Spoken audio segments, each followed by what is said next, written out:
OBJ. That's strangely close to Daniel Jones from the Giants. Daniel, is that you? Beat the Chiefs. Show me. If the Broncos and Russell Wilson can show me that they can beat the Chiefs, then I will start believing. The crowd up. And so are this defense, and Kansas City won't snap the ball again. The Denver Broncos have beaten the Kansas City Chiefs. David Montgomery on the Lions, former Bear, gonna make this his revenge game for sure. David Montgomery gets the touchdown that ices the game. No! And there's the flag. There's flags. There's flags. There's flags. There's flags. Snap. Hold. Kick. Denver wins! Denver wins! Let's go! They open. No! What happened? Ah, shit.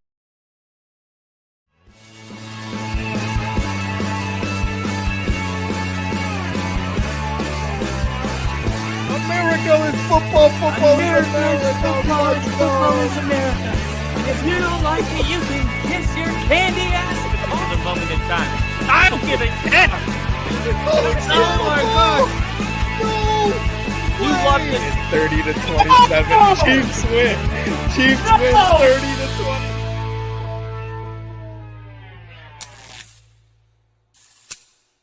Woo! What is up, everybody? Welcome back to the Only Football Podcast. We have got a double header tonight. Sorry for the late start. We were supposed to start about 12 minutes ago, 10 minutes ago or so. Got some husband duties to do, some laundry, just some chores to do. But I'm here. Kyle should be joining us shortly. And we've got a doubleheader right now. We have got the Texans and the Bucks. Let me take a quick drink of this Ranger. Where's Ginger? Where's Ginger? I got this Ranger Imperial IPA. But we've got the Texans and the Bucks right now. And it seems like the Texans are in just a constant defensive struggle. It's the third quarter. It is a 14-10 game. The Bucks have got the lead. Right now, the offense for the Texans so far through 1.5 weeks doesn't look great. But let's see if the second half of Monday Night Football, this first of the doubleheader, has any improvements to show for the Texans. And we got Crafty in here. Better late than never. I feel like I'm watching Justin Fields passing game. Told you, Jets fans. I told you. Daniel Barry, as always, DB. Happy Monday. Happy Monday to you as well, DB.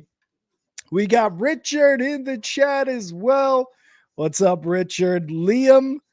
What's going on, Liam? Poor Kyle still hasn't seen a win in 7 visits. I believe that was the 8th game. Heartbreaker for Kyle. But we'll get into all that when he gets on and gives me the thumbs up as to when he's good to go. But yeah, we've got the game right now on commercial. Speak of the devil, ladies and gentlemen, the one, the only, the greatest Broncos fan to ever fan for the Denver Broncos, the man with the biggest member this side of the Mississippi, and it goes all the way around to the other side of the Mississippi. Ladies and gentlemen, we've got Kyle. Kyle, no sound from you, brother. I'm sorry. I've got no sound, and that's how it begins. Like, what? Come on. That's how this starts, unfortunately. We'll see. Kyle's going to try to set something up. Still nothing, Kyle. But we got Monday night doubleheader. Let me just grab this banner up real quick. Right now we're going to do Texans versus Bucks. Just give you guys a little something here on the screen for you. 8 minutes left in this third quarter. Again, 14-10 Bucks with the lead. Nothing yet, Kyle. We'll wait for you to get that up. Once you talking to the mic and I give you a thumbs up, that means I can hear you.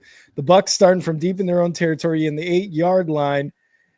And I believe that is Bucky Irving with the carry. Yes, it is, for about 2 yards, looking at a 2nd and 8. What a wild week 2 so far, guys. There were some crazy games in the early slate. Obviously, some crazy games in the second slate. Sunday Night Football was somewhat of a snooze fest between the Falcons and the Vikings, but we'll talk about that here after this 2nd and 8. Baker Mayfield under center. Wide receiver on each side, motions to his left side, takes the snap, going to hand it off again. Bucky Irving right side, breaks free, and he's going to get the first down near the 19-yard line of the Bucks. Good enough for a first down, so Bucks are able to get out from deep in their own territory for a first down. Falcons Vikes was more of a drunk fest. It kind of was. It was the Falcons just showing off their new kicker. A couple buddies of mine texted me from work. They're like, this game sucks. And that's exactly what I said. I was like, the Falcons are just showing off their new kicker, man. Romo, I forget his first name. Romo is the new kicker for the Falcons. Hit 5 field goals in that game. So pretty much told Young Wei-Koo to go suck it. Under center, Baker hands it off again. Bucky Irving up the middle right side and is going to get maybe 3 on that run. Crafty, good question. Who do you think regrets letting go of Danny Dimes now? Giants fans or Vikes fans? With the way Saquon has performed last year and the way Danny Dimes is performing this year, I think Giants fans are the ones that are like, what the hell's going on? Is it New York? It's like the Bears right now. Is it the player or is it the team? Baker under center, takes a snap, fakes the handoff, looking to pass in the pocket, under pressure, rolling left, and he's going to get sacked. Lunge. No, he's able to shovel pass it for an incomplete pass. It is going to be 3rd and 8 for the Bucks upcoming here. And I believe, Gardner Johnson was there on the pursuit and was able to trip Baker up.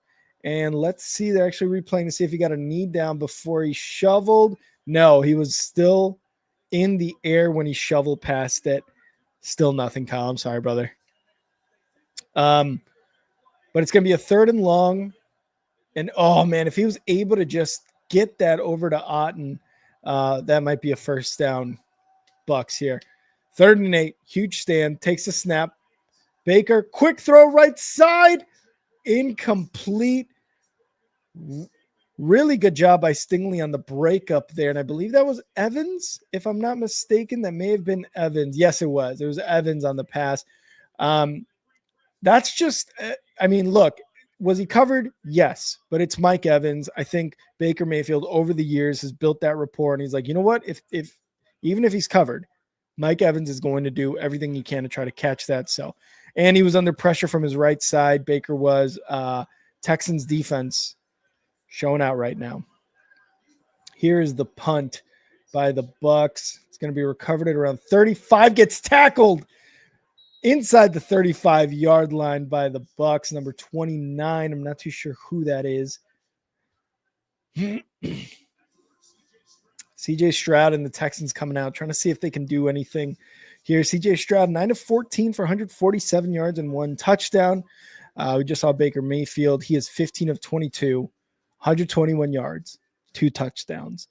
1 to Egbuka, 1 to Miller. I'm not sure who the hell Miller, whatever his name is. And for the Texans, we had Nico Collins with that touchdown reception. So both quarterbacks having some success against the defense so far. But both of these defenses seem to be pretty good. Crafty saying Vikes have Darnold and Dimes on their roster and chose to roll with JJ McInjury and Wentz instead. Yeah, JJ McCarthy, doubtful, I believe was the tag they had on him today from what I saw. Joe Burrow, turf toe. God, if you're a Bengals fan, you're like, last year we had MVP Burrow. No defense. Missed the playoffs. This year, he played in preseason. It looked like we signed Jamar Chase. We signed T. Higgins. We give what's his face Hendrickson a raise, and he's playing. We've got that first round edge on our defense. We got Hendrickson and Shamar Turner, I believe, is his name, on both edges. The defense actually looked decent last week, I should say, against the Browns. Maybe we got a shot. Bam! Burrow, turf toe, out for who knows how long. I believe they are thinking about surgery for his turf toe, which, by the way, turf toe, it sounds like such a minuscule injury, and yet here it is, right? Taking out one of the best quarterbacks in the league. So that is unfortunate. Liam saying I need 3 more fantasy points from the Bucks kicker to win this week in fantasy football. Dude, I think you can get that. I think with the defenses, if you get within field goal range, if the Bucks do, I think you get your 3 points right there. Depending on how many points on the yardage you guys play with fantasy, I think you can get it. JJ expected to miss a few weeks with high ankle sprain. Man, you hate to see that. They're going to have to roll with Carson Wentz, and Carson Wentz came in late during the offseason.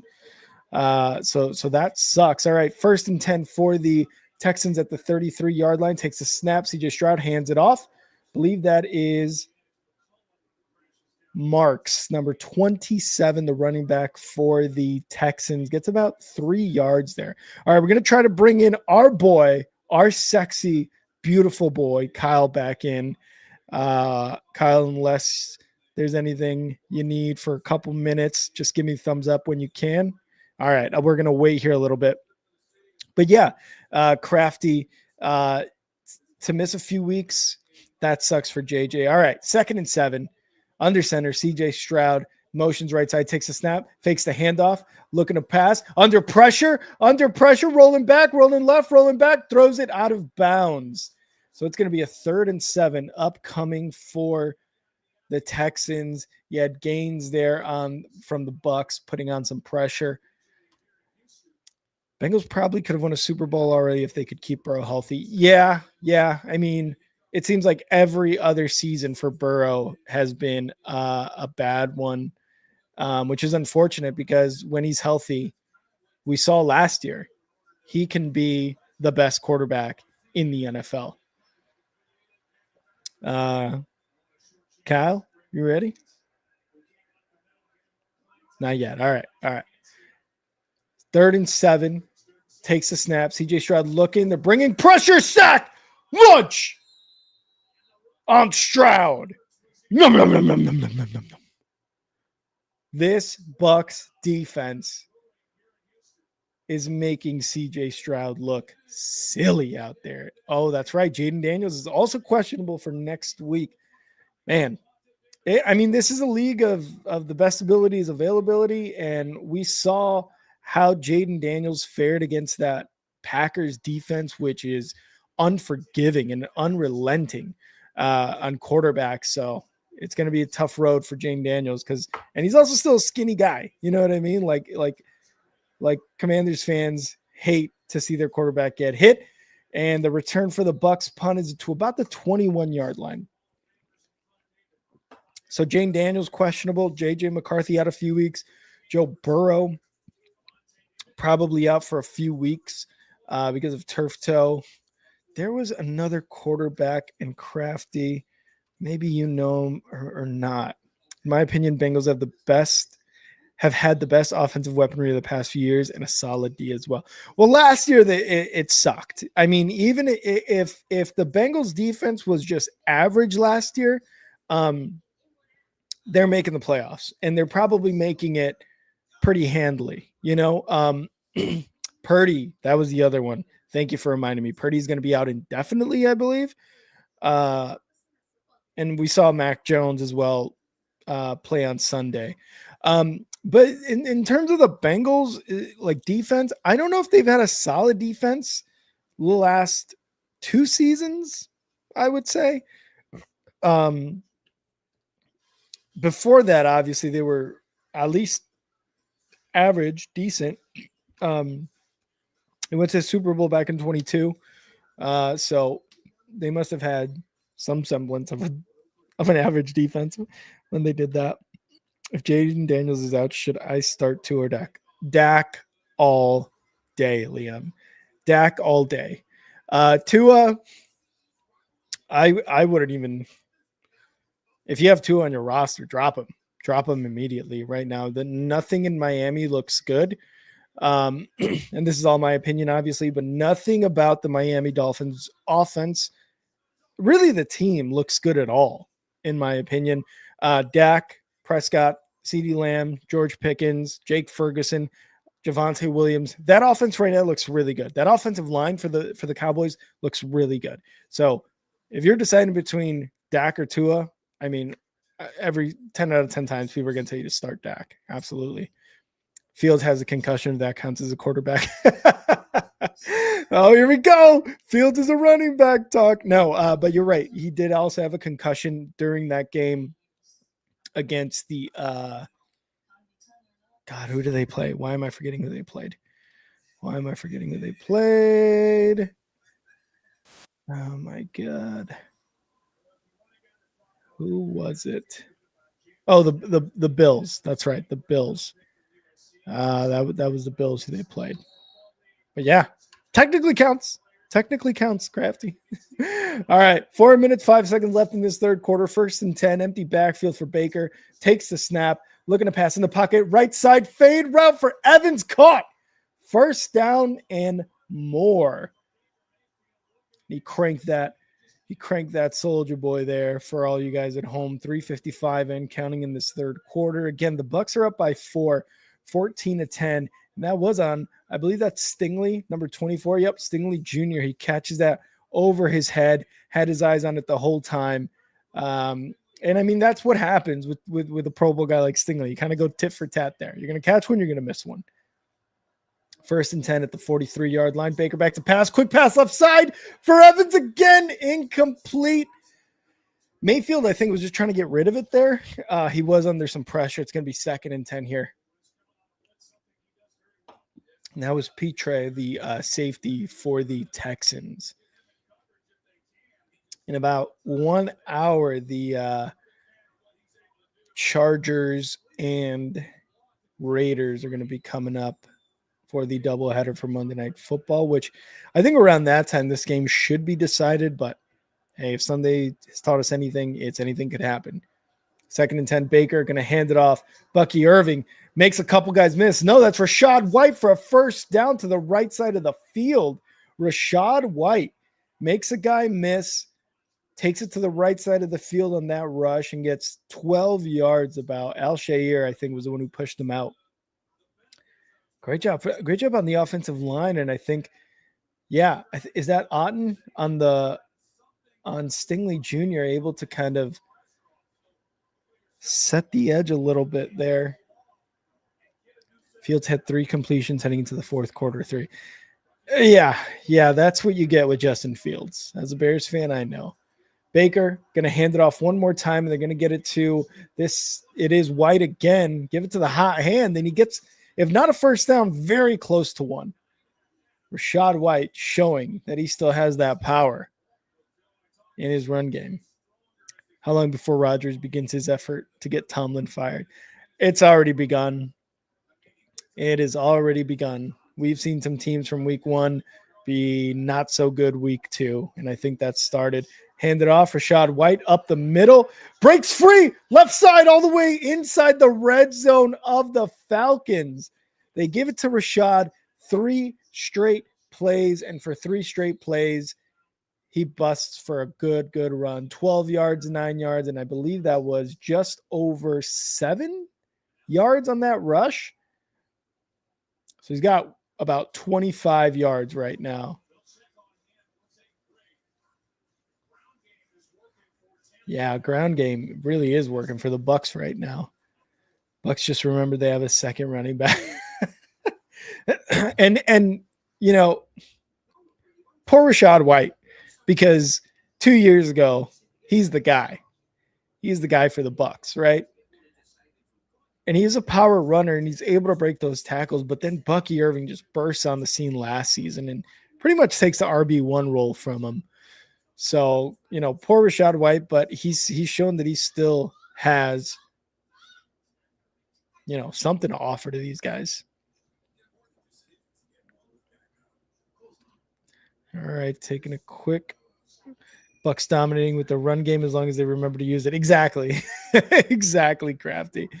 I'm going to do some score stuff here. 1 sec. Let's see if we can get Kyle in here. Kyle? Nothing. Let me see if I can do something with your mic. No, nothing. Mike's Kyle's having some issues here. And let me see if I can actually update the ticker, which I'm going to be rolling down at the bottom for you guys. So Bills 30-10, yep. Bears 52-21, that was so bad. Ugh, that was so bad. 31-27, Bengals, yep. I think I got the whole first slate of games down. Cowboys 40.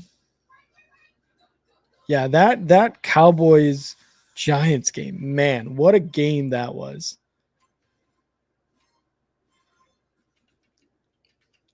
San Francisco, New Orleans, that one was, I think it turned out to be an actual decent game, 26-21.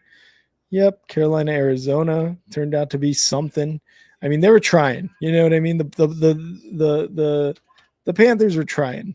22-27.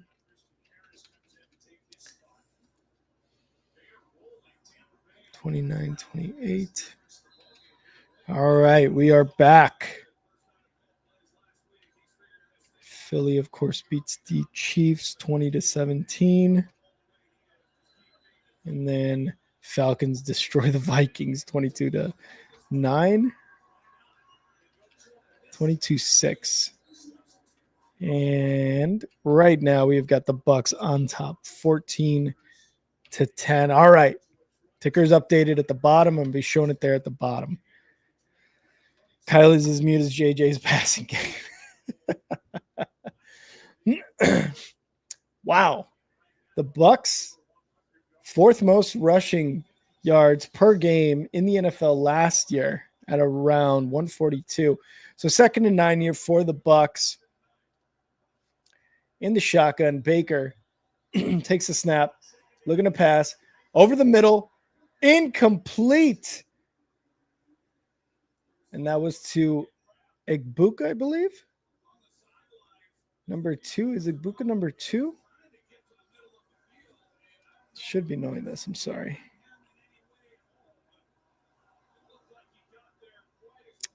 All right, let's see. Can I not hover over these guys and they'll show up? I guess not.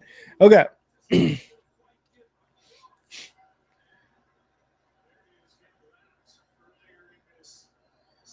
Somebody's was getting wrapped. I think that's Igbuka there.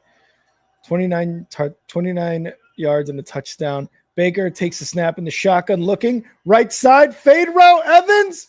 Oh, I think he caught it, but he didn't.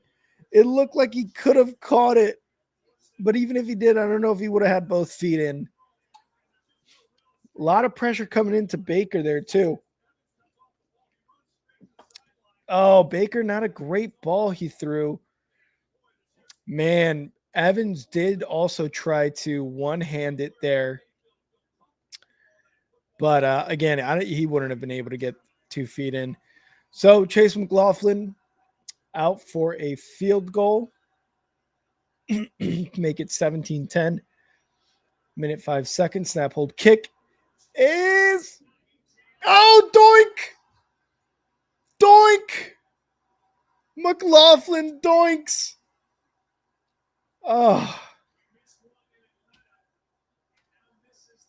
A touchdown here probably would have been the dagger. Honestly, yeah, with the way the offense for the Texans is, I mean, maybe even the field goal going through may have been the dagger, but I agree the touchdown would have been more so. And Oh, he Cody Parked it. Yes, he did. Oh no, McLaughlin. That was somewhat of a chip shot too. I mean, you're at around. I think you're inside the red zone at that point. Oh man. Bucks. What are we doing? What are we doing? And actually, let me.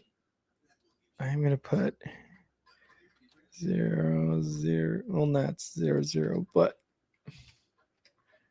14. 10.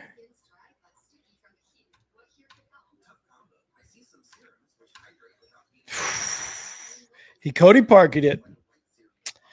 We've seen too, like I feel like over the last 3 seasons, and you guys in the chat can probably back me up, but Jake Moody released, cut, whatever.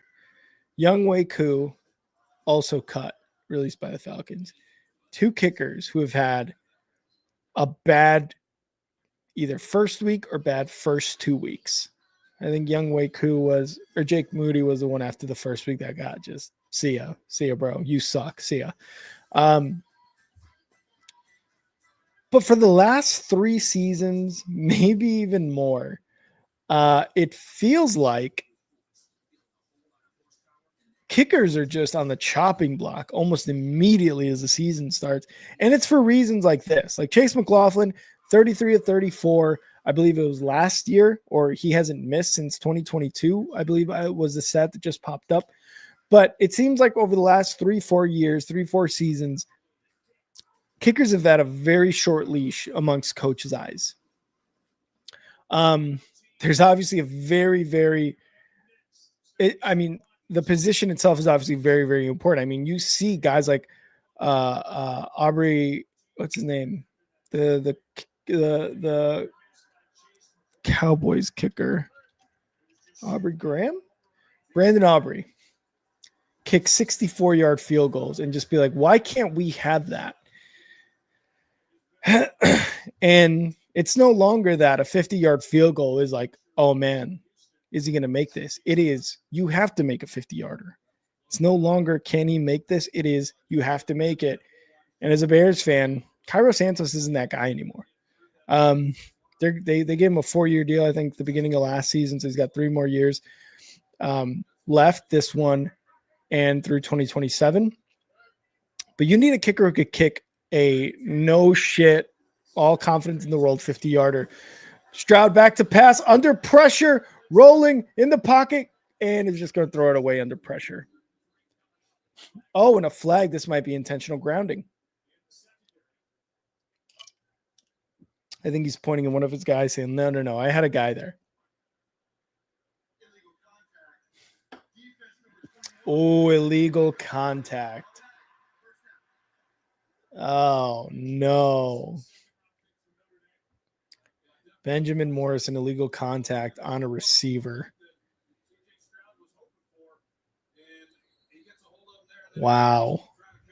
Unfortunate, because you hold CJ Stroud to just an incomplete pass there thrown to the ground, and you're hoping, all right, we're going to get the ball back here. Or it would have been a 3rd down, I believe.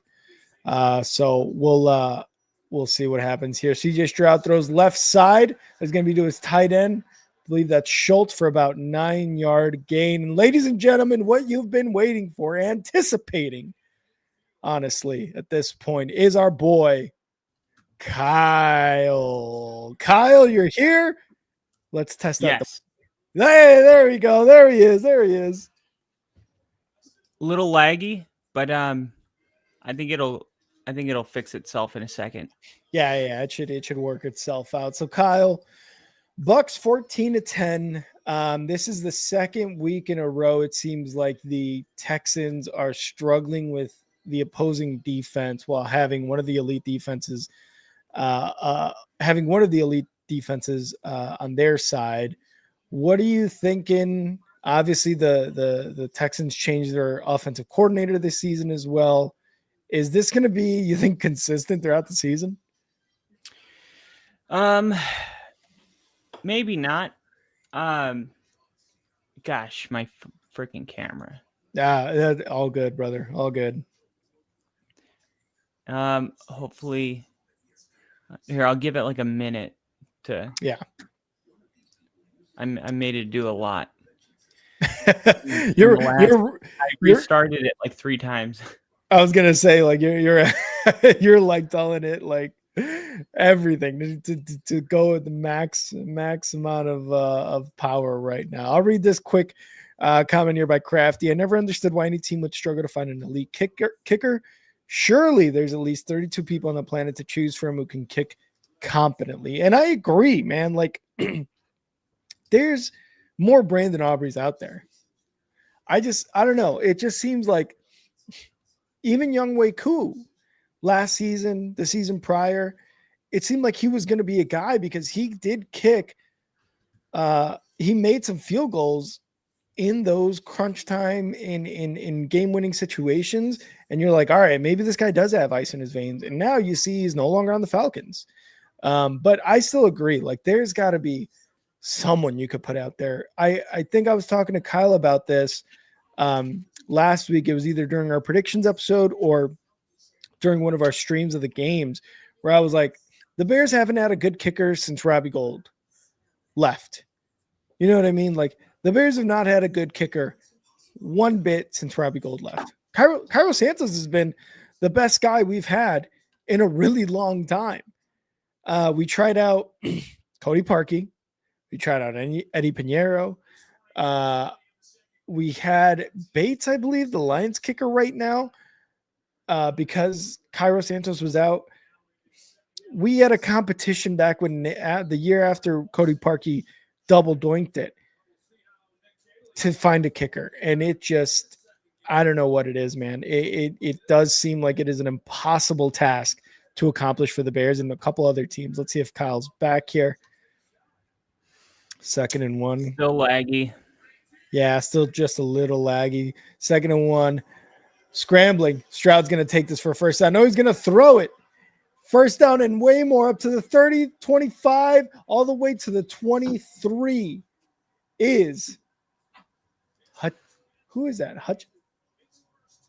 81. Who is 81 on the Texans? Looks like a tight end, or no, it's a wide receiver. Yeah, no, he kind of had like a little drag route. Don't know who that is. Number 81 on the Texans here. Higgins, I believe. Yeah, that was Higgins. Whoever Higgins is. CJ Stroud going to hand it off, and nothing going there. Going to lose 2 yards on that run. 2nd and 11 coming up here for the Texans. Kyle, any luck? I think it's getting a little bit better. Actually, yeah, it is. The lagginess is not as bad as it was.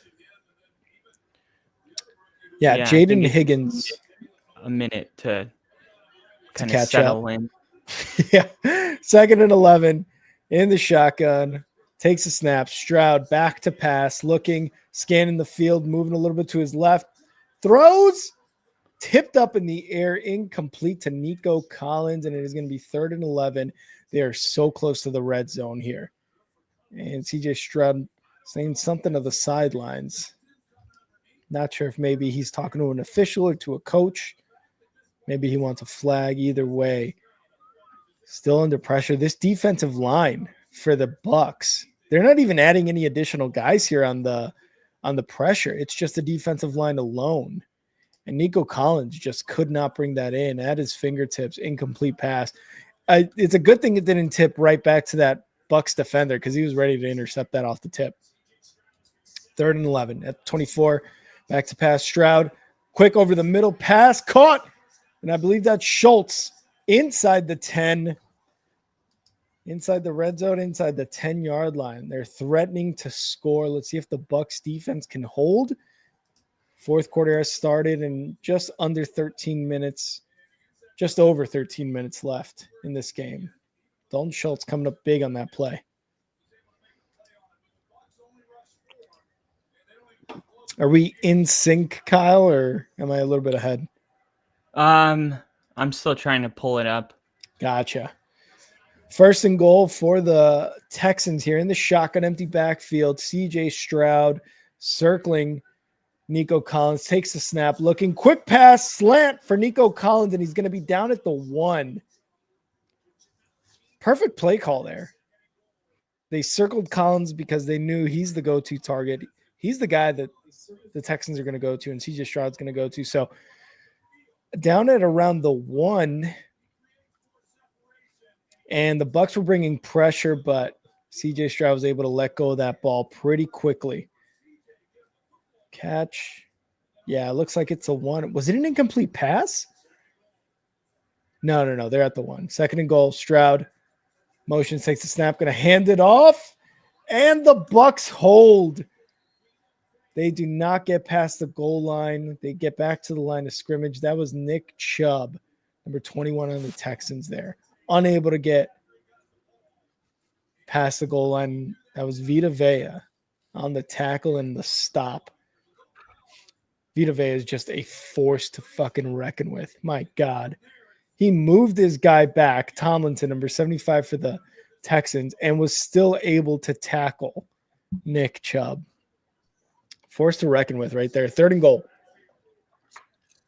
All right. There we go. Shotgun. CJ Stroud takes the snap, looking to pass.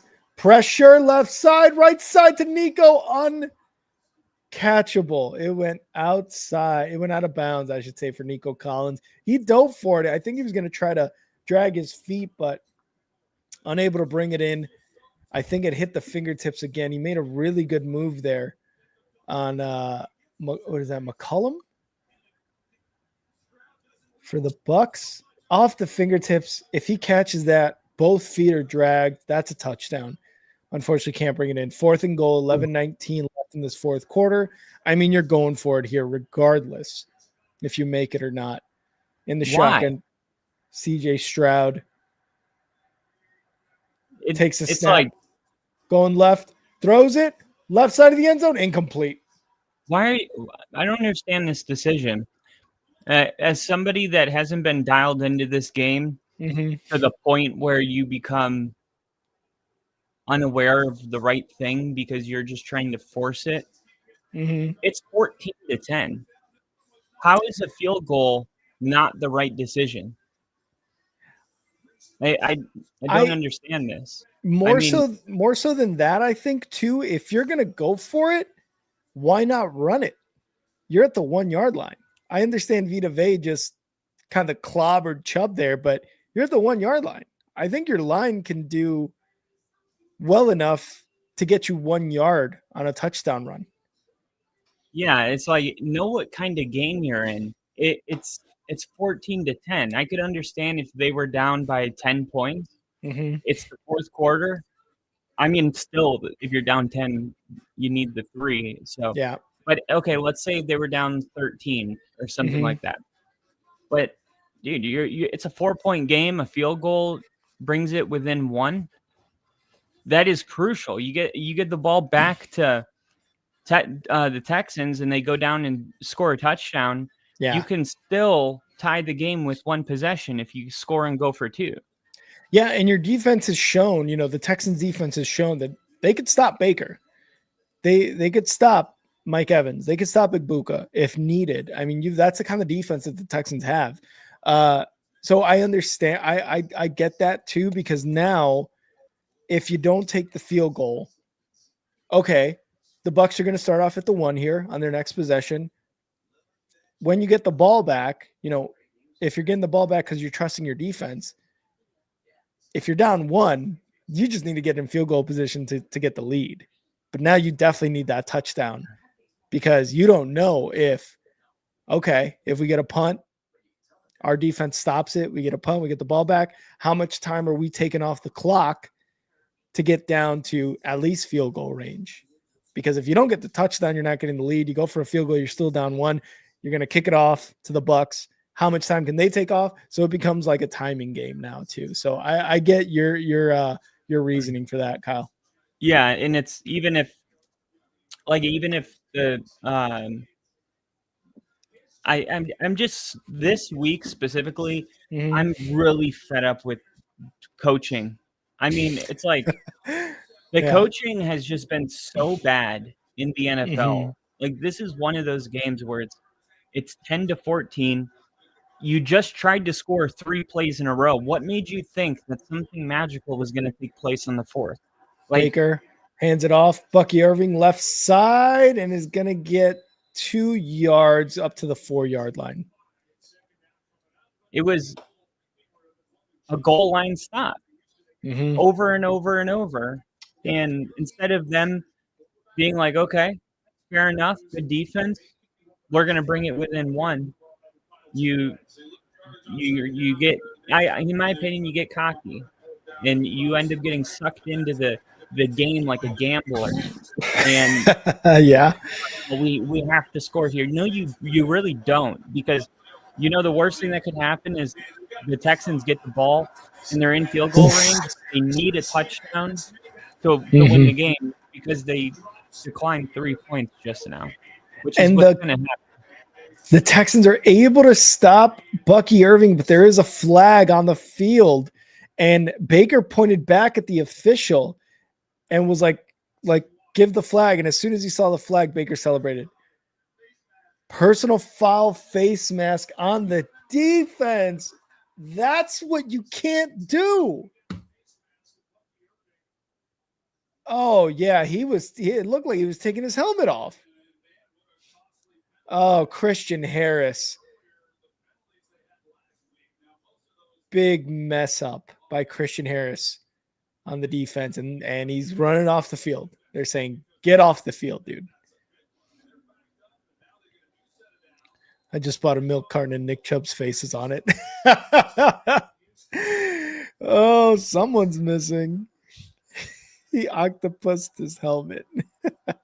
All right, 1st and 10 for the Bucks at the 19. Baker takes the snap, going to hand it off here, and it's Bucky Irving up the middle, is going to gain maybe a yard there on the run.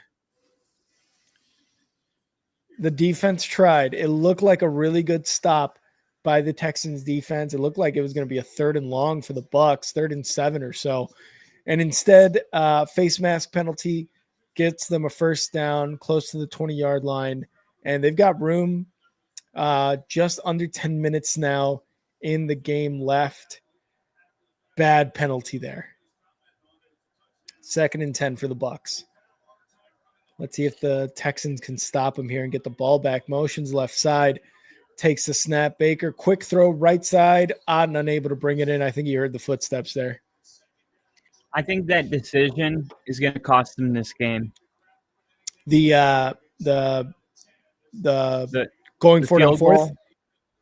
Yeah, I think later in this game they're going to be in field goal range, where they would have won the game 16-14, but yeah, they'll need a touchdown because they're down 4 and they're not going to get it. That's my gut feeling, and that's why I felt so strongly that they should have took the 3, because you got to recognize you have your game plan, but as the game's playing out in real time, you got to understand what kind of game you're in, and this is definitely a game where every point counts. Oh, Baker Mayfield, big run, gets taken down from behind, and he looked like he was injured there for a second, got up in Gardner Johnson's face, but a big 1st down run by Baker Mayfield. And I agree, you still had over 11 minutes left. Take the points. You're down 1. You kick off. If you've got that type of confidence in your defense is going to get it back. But the Bucks are, yes, they're starting in better field position, maybe around the 30-ish. But if you are D'Amico Ryans and you trust your defense, trust them to get you the ball back with more than 10 minutes left or something. I love this by Baker. Right? It looked good.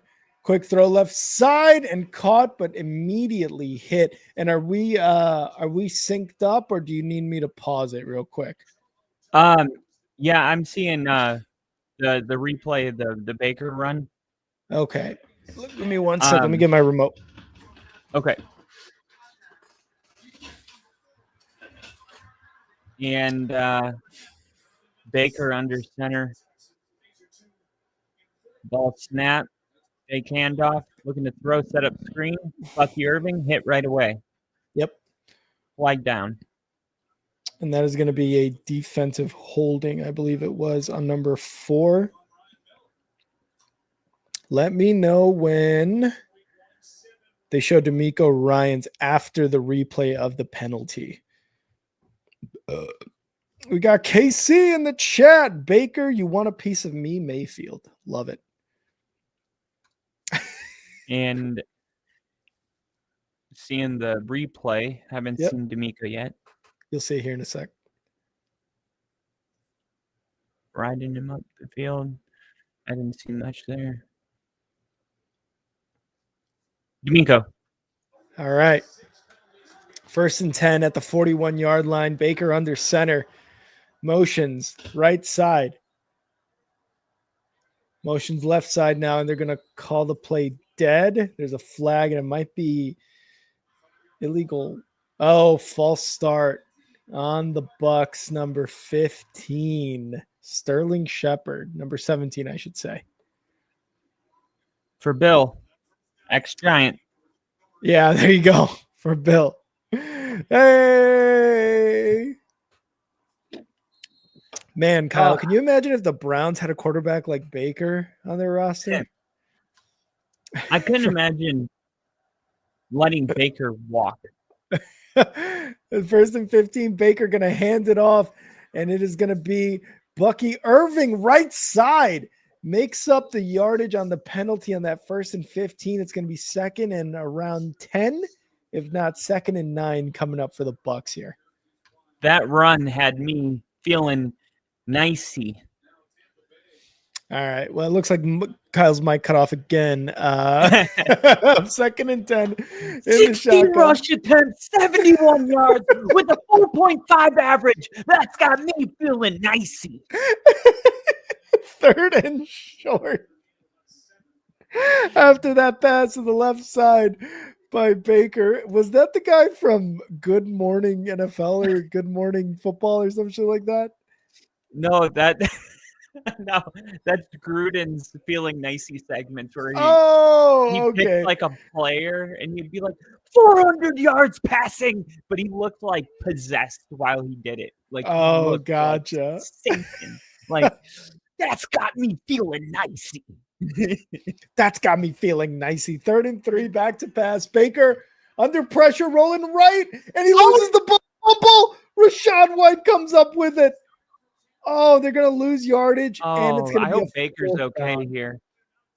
Rashad White. Oh, no.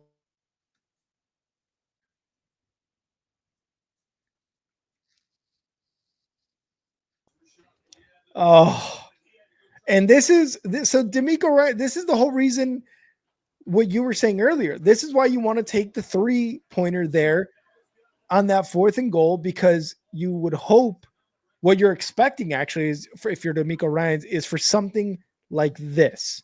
You are now looking at a 4th and long if you're the Bucks on your side of the field still, and they're going to punt it away. Yeah. That's what you were expecting the whole time. It's like you tell yourself that you're going for it because you trust your defense. Mm-hmm. But the fact that you trust your defense is why you should take the points. Yep, exactly. It's like, but I know because I haven't been able to watch this game. So when you're an outsider that just comes in, like I could tell based on that call that it was an emotional call, and it tells me a lot about this game. It tells me the Texans have been, I feel like, correct me if I'm wrong, they've been in the red zone a couple times today and haven't turned those trips into touchdowns. Yeah, it seems that way. Yeah, that the offense hasn't really gotten anything going. And I say that mostly because of Stroud's stat line. Take away the last drive, you're looking at just under 150 yards passing. And yes, he had a passing touchdown, but the rest of the offense doesn't look very good either. Yeah, and that's what I figured when I saw it, because it's like you're trying to get the monkey off your back. You're on the 1 yard line, and you're like, you feel like if you're not an experienced head coach, you go off of emotion and you feel like they won if they hold you to 3 when you're on the 1. But that's like the difference between elite coaching is like you don't get sucked into those type of games where Yeah. you're like, yeah, maybe they did hold you to a field goal. Tip your hat to them, but we're still coming away with 3 points. Like Yeah. the good defenses, like the I don't even want to go there right now, but I'll just say good defenses. There was a play yesterday where it was 3rd down and 2, Mhm. and there was an incomplete pass, but they were called for holding, and instead of Sean making it 3rd and 12 on the 50, he declined the penalty, so it was 4th and 2 on the 50 to bait the Colts going for it because he felt like our defense would turn the ball over on the 50, and they did get the turnover. So Mhm.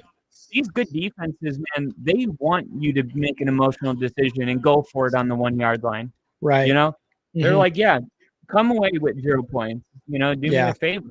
And it's up for the coach to be smart enough to know what kind of defense he's playing. If they stop you on 1st, 2nd, and 3rd down, chances are you're going to get stopped on 4th down. And here's the punt. Block punt. Texans recover. They're inside the 35-yard line of the Bucks. Oh my God. There it is. Wow. Wow, is right. And Oh, special teams, another game that might yeah. be decided because of special teams. Riley Dixon, that was our punter last year. Really?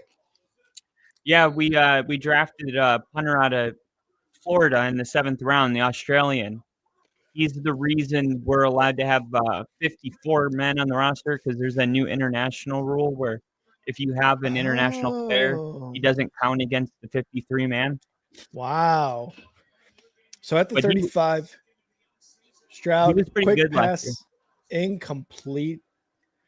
And he was, did he play in college or is he straight from Australia? No, he played for the Gators. Oh, you said Florida. Yeah. You're right. Sorry about that. Yeah, but it is kind of weird because it's like the way they wrote it on paper, it looks like he came straight from Australia. And it's like, dude, this guy came from Gainesville. This guy was in the swamp last year. What do you mean? 2nd and 10. Yeah, but he's got an accent. Stroud under center, going to hand it off. And that was Chubb, who's going to lose a yard. And Crafty said this earlier, but where was it? Chubb looks shot. Like he looks like he is done with his NFL career. I don't know what his stat line was last week. Oh, that's right. That's right. Just like Kyle says, it takes a full next season to recover. So we'll see how it happens. What's up? I would say like he's got a lot of tread off the tires for his age, a lot of miles. Yeah, but I don't think we'll know for sure until next year. Almost picked. Oh my God, David for the Bucks almost picked that off from CJ Stroud, and the Texans just waste an opportunity there after a blocked punt, and he almost gets it turned over, just fell off of his palm. This is field goal range. This is for the lead, 16 to 14 right here. Mm-hmm. Instead, now Kami Fairbairn. Here we go. 53 yards. It should be for the go ahead. And that is going to go through. Wow. Just barely made it. And like you said, this should be a 16-14 game right now if they kick the field goal on that last drive. And Crafty, I could not agree more. Stroud shit the bed on that drive. What is up with Stroud this year, dude? Like, he had his sophomore slump, it seemed like, last year, and you can credit that a little bit to the offensive coordinator. I forget his name. But this year, I don't know if the offensive coordinator is any better or any worse, but the product on the field offensively for the Texans does not look any better whatsoever. Yeah. I mean, there's a lot of quarterbacks that struggled in their second year. Like we saw CJ Stroud struggle. Jordan Love kind of had an okay year. Yeah. Jaden Daniels, he's struggling right now. Caleb Williams struggling right now. Caleb Williams struggling. Bo Nix. McCarthy. Yeah, McCarthy is injured, but he looked good in that week 1 game against the Bears in that second half. He looked good for 1 quarter, and he's played 8 now. Yeah. He looked good for 1 quarter. You're right. Yeah. So like, I think as much as the narrative has been that the rules are helping the defense, the offense, I think the way that the NFL goes is it goes in waves where the offense innovates and then the defense has to figure out how to stop this new offense. And then when that happens, for a couple of years, defense is king. Like last year was the fewest amount of points scored since like 1992 or something. Oh yeah, by week 10. Yeah, so, I remember that. I think we're in a window of time right now where like defense has the leg up and offense is it needs to reinvent itself again. Baker's going to toss it left side. It's going to be Bucky Irving, who's got nowhere to go, is going to lose maybe half a yard there and head on fire. I'm sitting here in my room hearing this. What is going on? Kind of like Crafty saying, tight defensive battle. CJ Stroud doesn't look good. The offense for the Bucs has looked better, but it hasn't been able to take advantage of its long drives either. So like Crafty said, tight defensive battles so far. These defenses look like they're really, really good this year as Baker's going to be in the shotgun. Going to change a little something. Motion to the right side. Takes the snap. Looking to pass. Quick pass. Looks like a bubble screen right now for Rachaad White, who's going to get 3 yards on that play. And we just keep seeing this. I mean, I don't know why, but we're seeing a lot of short type of passes. I don't know if it's because of personnel restrictions. Look at the Chiefs passing chart with Mahomes. It's like there's like 1 deep ball thrown in the entire game. So we're seeing a lot of these just like 2-3 yard. Like the NFL right now offensively having a hard time pushing the ball downfield as a league, in whole. Baker back to pass, under pressure, steps up in the pocket, gets sacked, launched. Yum, on 3rd and 8, 4th down. This Texans defense is Baker's swallowing him up. There was only one guy that was a potential sack, and he kind of just ran right into him. I would like to see someone like Baker bail out of this pocket.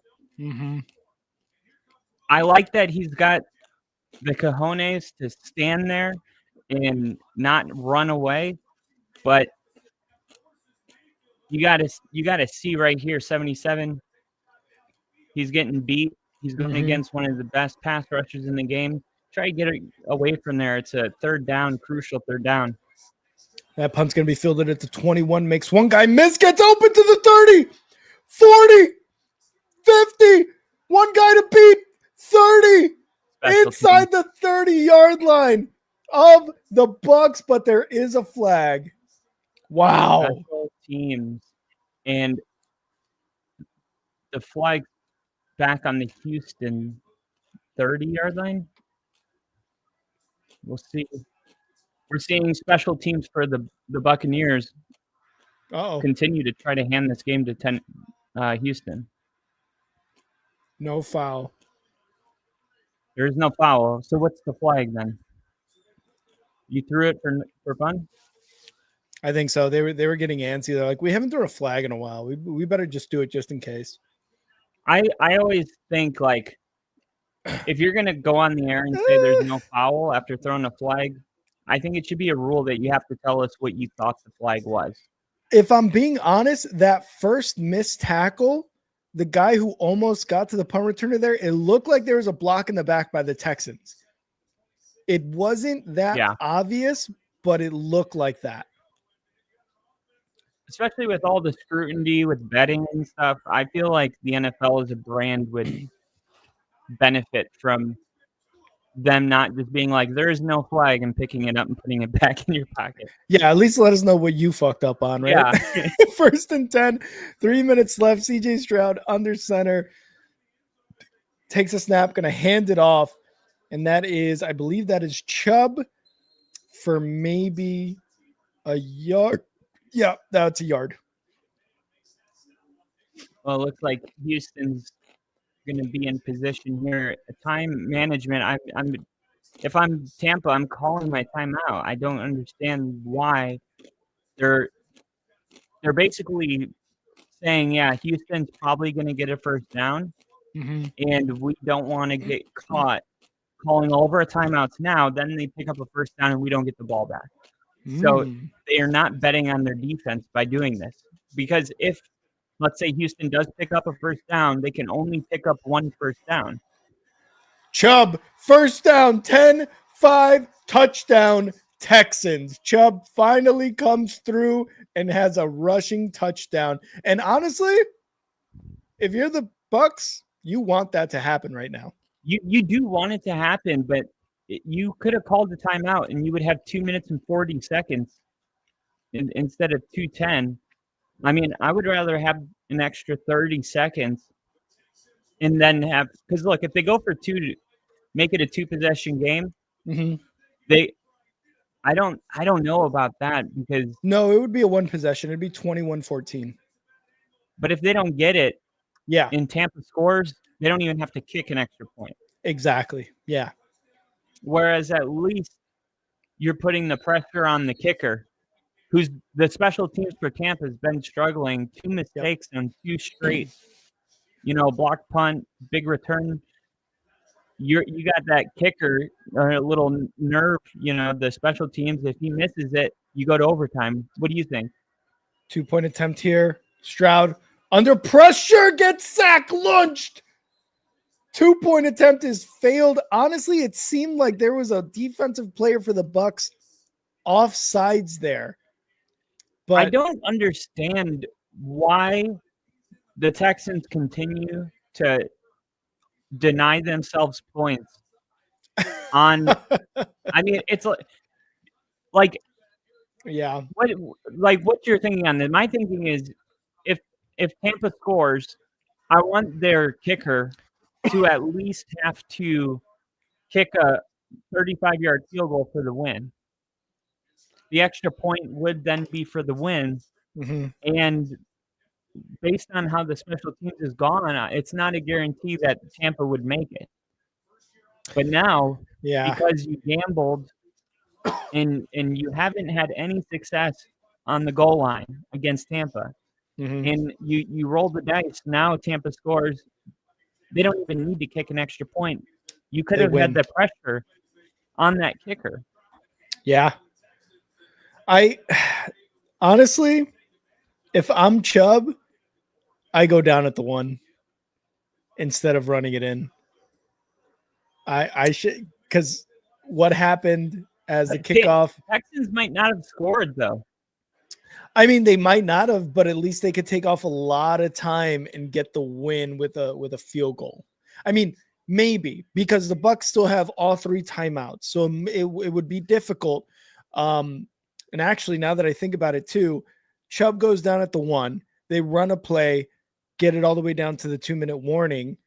The Bucks still have all 3 timeouts. So they only have 3 more shots to actually get in the end zone or kick the field goal at the end of the day to get the lead, which is still going to leave well over a minute, in my opinion, and probably just mathematically, for the Bucks to go down the field and score. But I would rather trust my defense, who just blocked the punt and was able to sack Baker, than run the risk of now over 2 minutes left for the Bucks, which is exactly what's going on. I hear you. I just think points have been hard to come by, and if they held them to 3 points, Tampa would only need a field goal to win the game. Yep. Whereas at least now they need a touchdown, and their defense has been great all day. Yeah, exactly. But I get what you're saying, though. Yeah. So, Crafty, thanks for keeping me honest here. I'm going to update the ticker.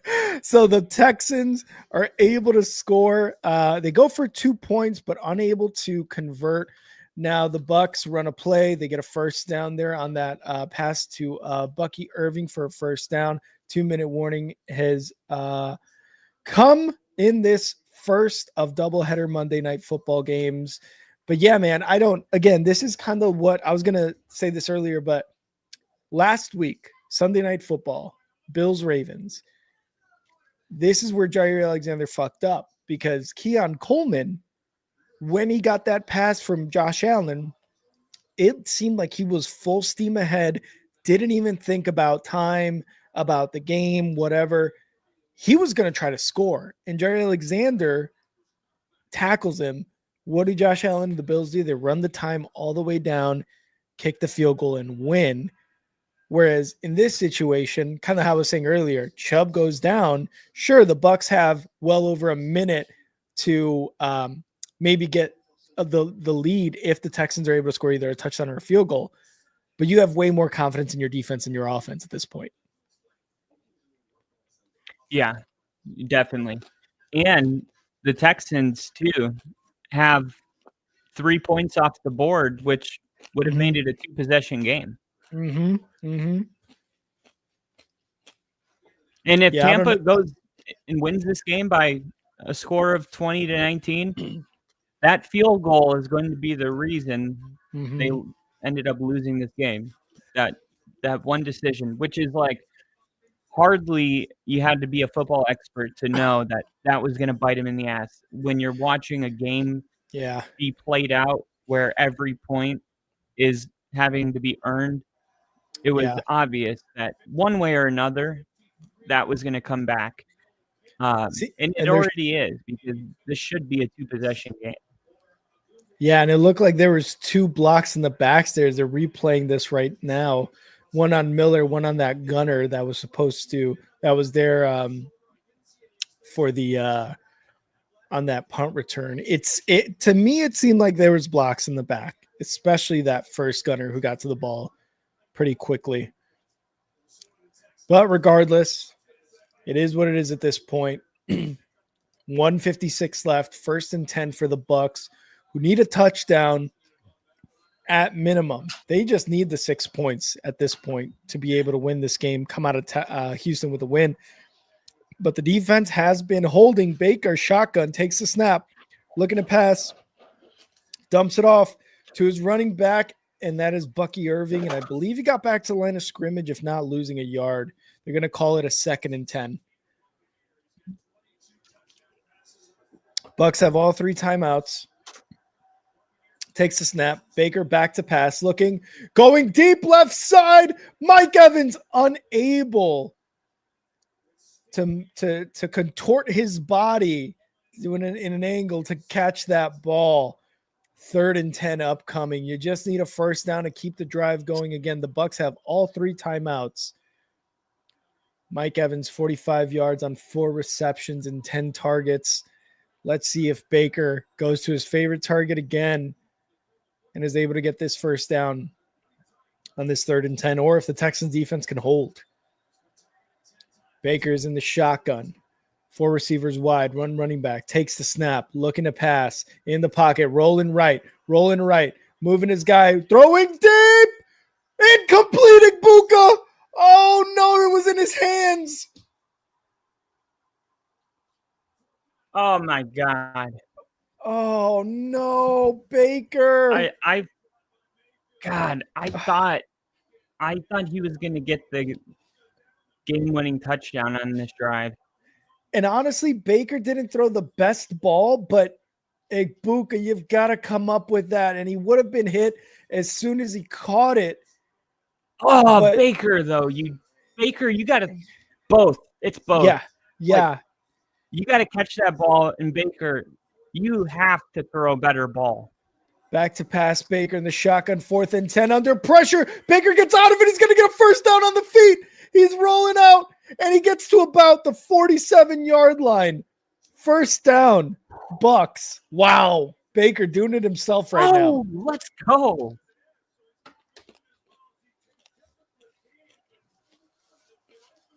Baker's going to be a little banged up after this. Let me know game. when they He's snap. taking some hits. Let me know when they snap. Okay. And snap. Baker back to pass in the pocket, looking right side, dumps it off to Otten. Otten is going to get about 8 yards as he goes out of bounds, stopping the clock. 52 seconds left. Again, the Bucks have all 3 timeouts. Second down, they get close to midfield. But man, what a run by Baker there, Kyle. Yeah, I just feel, I really feel Tampa is going to win this game. Yeah. And the story is going to be going for it on 4th and 1. D'Amico's going to have to answer tough questions if his defense doesn't bail him out here. Yep. And they're going to call the play As the dead. head coach, Timeout, Houston. you're hoping your defense can bail you out right now. Mm-hmm. Because that there's some points off the board here. Because if you get 3, then it's 22. Then you kick the extra point to make it a 9-point game. Mm-hmm. And I couldn't agree with you more in terms of like D'Amico Ryan's having to answer questions post-game conference-wise, because like you said, you go for it on 4th and 1, 2 passes that CJ Stroud almost in a row throws out of reach of Nico Collins. And yeah, Chubb was struggling up until that point, but you still go with your running back on a 4th and 1. I feel like you should. 2nd and 2, Baker, Bucky shotgun. Irving, dude. Or Bucky Irving, back to pass in the pocket, under pressure, dumps it off. Bucky Irving left side, makes a move into the 40, 35, 30, 35 inside the 25-yard line for Bucky Irving. 42 seconds and counting. Timeout, Bucks. Good timeout. Good timeout here. You just picked up a huge chunk play. You got 3 timeouts. This was your goal, to not use one of your timeouts. So you were in the red zone or on the fringe of the red zone. That's exactly where they are now. They still got 2 timeouts, 40-plus seconds to come up with some really good plays where they don't have to necessarily get out of bounds. They got the whole field open. They're in good shape right here. Man, Bucky Irving making Alshire and Petre look silly. Barnes almost getting Baker to Mayfield Baker. Making a case here for Yeah. a roughing the passer call that was missed. And I don't even think Baker's flopping there. I think that was real. Oh, that I think so too. And Bucky Irving with over 100 scrimmage yards inside the 23-yard line. Baker Mayfield in the shotgun, 4 wide, takes the snap in the pocket, passes left side. Bucky Irving again makes a quick move. No, he's going to get about 5 yards on that reception. Inside the red zone are the Bucks. 34 seconds left. That was bold of Bucky Irving to try to pick up those couple extra yards without, risking getting pulled inbounds and having to burn a timeout. But he's just powerful, dude. 2nd and 5. All right. How's this for Monday Night Football? I know, right? Shotgun, 4 wide. Baker takes a snap in the pocket. Over the middle, caught! And that is going to be Mike Evans inside the 10, 1st and goal. Interesting decision here. 21-20. I'm not sure I understand why they wouldn't call that. Shotgun, 4 wide.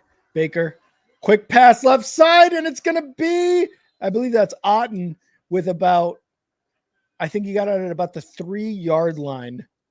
Out of bounds, 9 seconds left. You only got time for 2 plays now, so you kind of wasted a timeout, in my opinion. I agree. I thought you had over 20 seconds there. Yeah, I think had they called that timeout, they would have around 25 seconds here. Mm-hmm. A little more comforting, but I get wanting to maybe let 5 seconds come off and then call timeout, but they let like 20 seconds come down. Under center, Baker Motions right side. They're going to call timeout Texans. Whoo, boy. And Houston calls a timeout here, and that honestly is a good call. You can't take them with you. Might as well make sure you guys get a breather. Tampa's got you on your heels right now. Everything's working. Maybe a momentum shift. Make Tampa have to think about it a little bit. You got nothing to lose. Yeah, Baker and the Bucs so far this drive have just Tampa driven down the field easy. Yeah, and it's not surprising at all because, like, Baker Mayfield is a game-winning drive quarterback. That's what he does. Under center. Motions to the left side. Bucky Irving the back. Motion to the right side on. Takes a snap. Hands it off. Touchdown. It was actually Rachaad White. Touchdown Bucks. Rachaad White said it's time we get out of here with a dub. I got time today. Yeah, 6 seconds. And the Bucks are going for 2. D'Amico Ryan does not look happy. Good decision to go for 2 because in the off chance that they get a quick 15-yard completion and are able to line up for a 67-yard field goal and make it, they tie the game. You get 6 seconds, and you're going to need 15 yards. You still have that one timeout. Yeah, you're assuming with this. Can you get a 15-yard play in 5 seconds? I don't think so. I was going to say, even with this 2-point conversion here, the Bucks are going to try to take they're probably going to take at least 3 seconds to run this play. And at that point, the Texans, I don't know if you have enough. I don't think you have enough time there. You don't.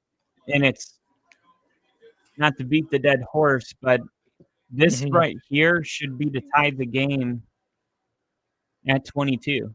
Actually, they should have kicked the extra point, so they would. Center takes a snap. Baker looking to pass. No, runs up, and he's going to throw it to nobody. 6 seconds left. Oh, okay, so there is no time off the clock for a 2-point conversion. I was wrong. No. Oh, okay. I didn't know that was something that we were talking about. That was my bad. No. Yeah, dude, D'Amico Ryan's cost his team the game. The Texans should have won this football game. Wow. E-Dub in the chat. This is going to be.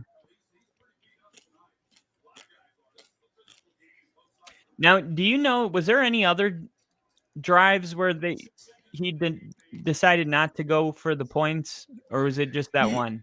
I think it was just that one on 4th and goal. Kaimi Fairbairn made the field goal after that one. So before that, there wasn't any drives that looked like they were going to get like for sure points, whether it was a field goal or a touchdown. So like you said, it's been a struggle for this offense right now on the Texans side to really get anything going. So other than that field goal they could have had, they haven't had any good drives. And oh my God, I thought he was going to break free for a second. That is game. There it is. 20-19. Baker has made the Houston Texans 0-2 for, I believe, the first time in D'Amico Ryan's tenure as the head coach. But I know after a disappointing game against the Rams last week, they had the 4 possessions in the second half, and it was 2 3-and-outs and 2 turnovers. And it was, I think, the 3rd game in his tenure as the Texans coach where they didn't have an offensive touchdown the whole game. Oh my God.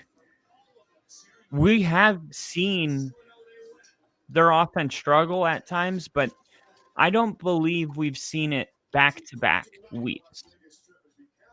And no that's kind of way. what we're seeing right now with this Texans team is they don't have the firepower with Tank Dell not being an option. Um, like Xavier Hutchinson looks like he's getting more involved, but man, the Texans offense in CJ Stroud's first year was so So good. prolific and just Yeah. you watched it and the ball was flying around. Like they looked like a cheap Baltimore Ravens. Like there was so much excitement, and now Yeah. it just seems like the whole NFL is really struggling to score a ton of points besides the Baltimore Ravens. And I was gonna say I'm gonna look up Texans OC 2023. That was Bobby Slowick. So Slowick had a very bad season last year as the OC, and this is a year after he was in talks about being a head coaching candidate. We also got to remember too, there was do you remember the running back for the Texans back in 2022 before they got Mixon last year? It also started Before they got Mixon? Yeah, it also started with a D, I believe. Yeah, it was that it was the rookie running back that they got in the 5th round, and he was on pace to break every Houston Texans rushing record. And he got hurt.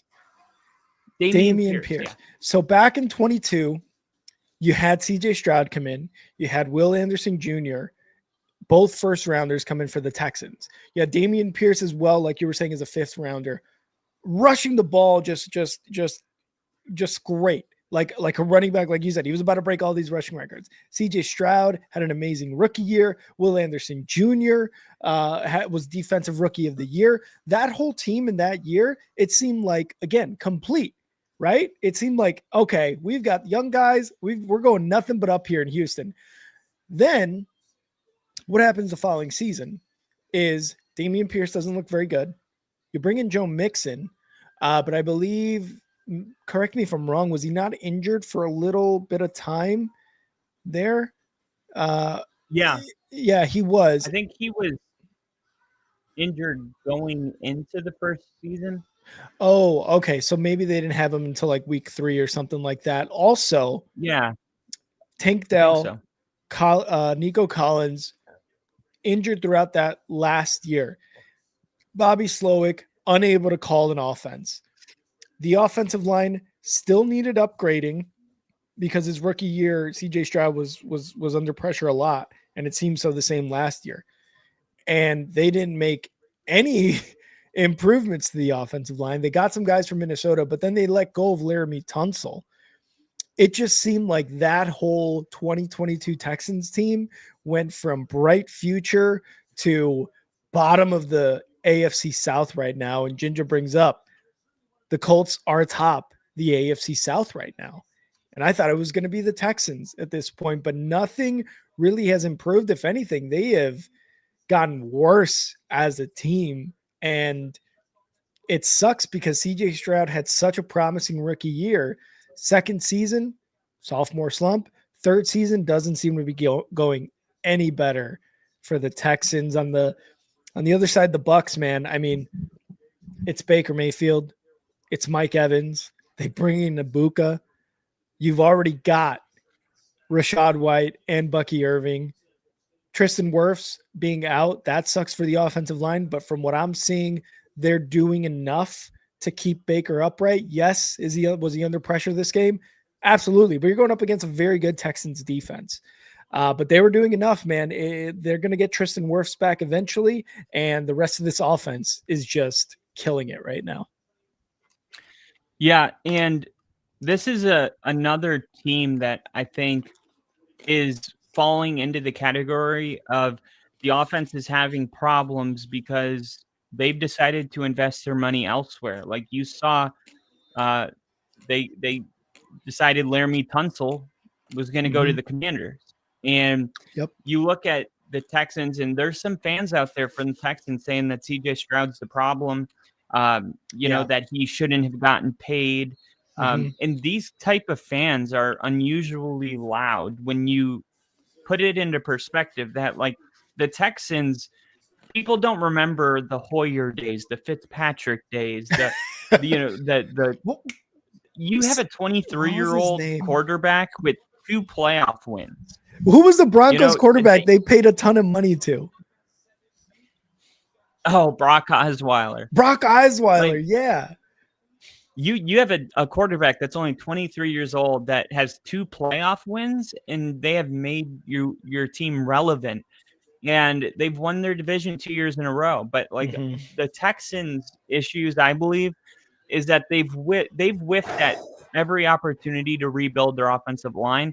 They consistently decided to place their assets and their money in the defense. Think about trading up to get Will Anderson Jr., the same class they got CJ Stroud.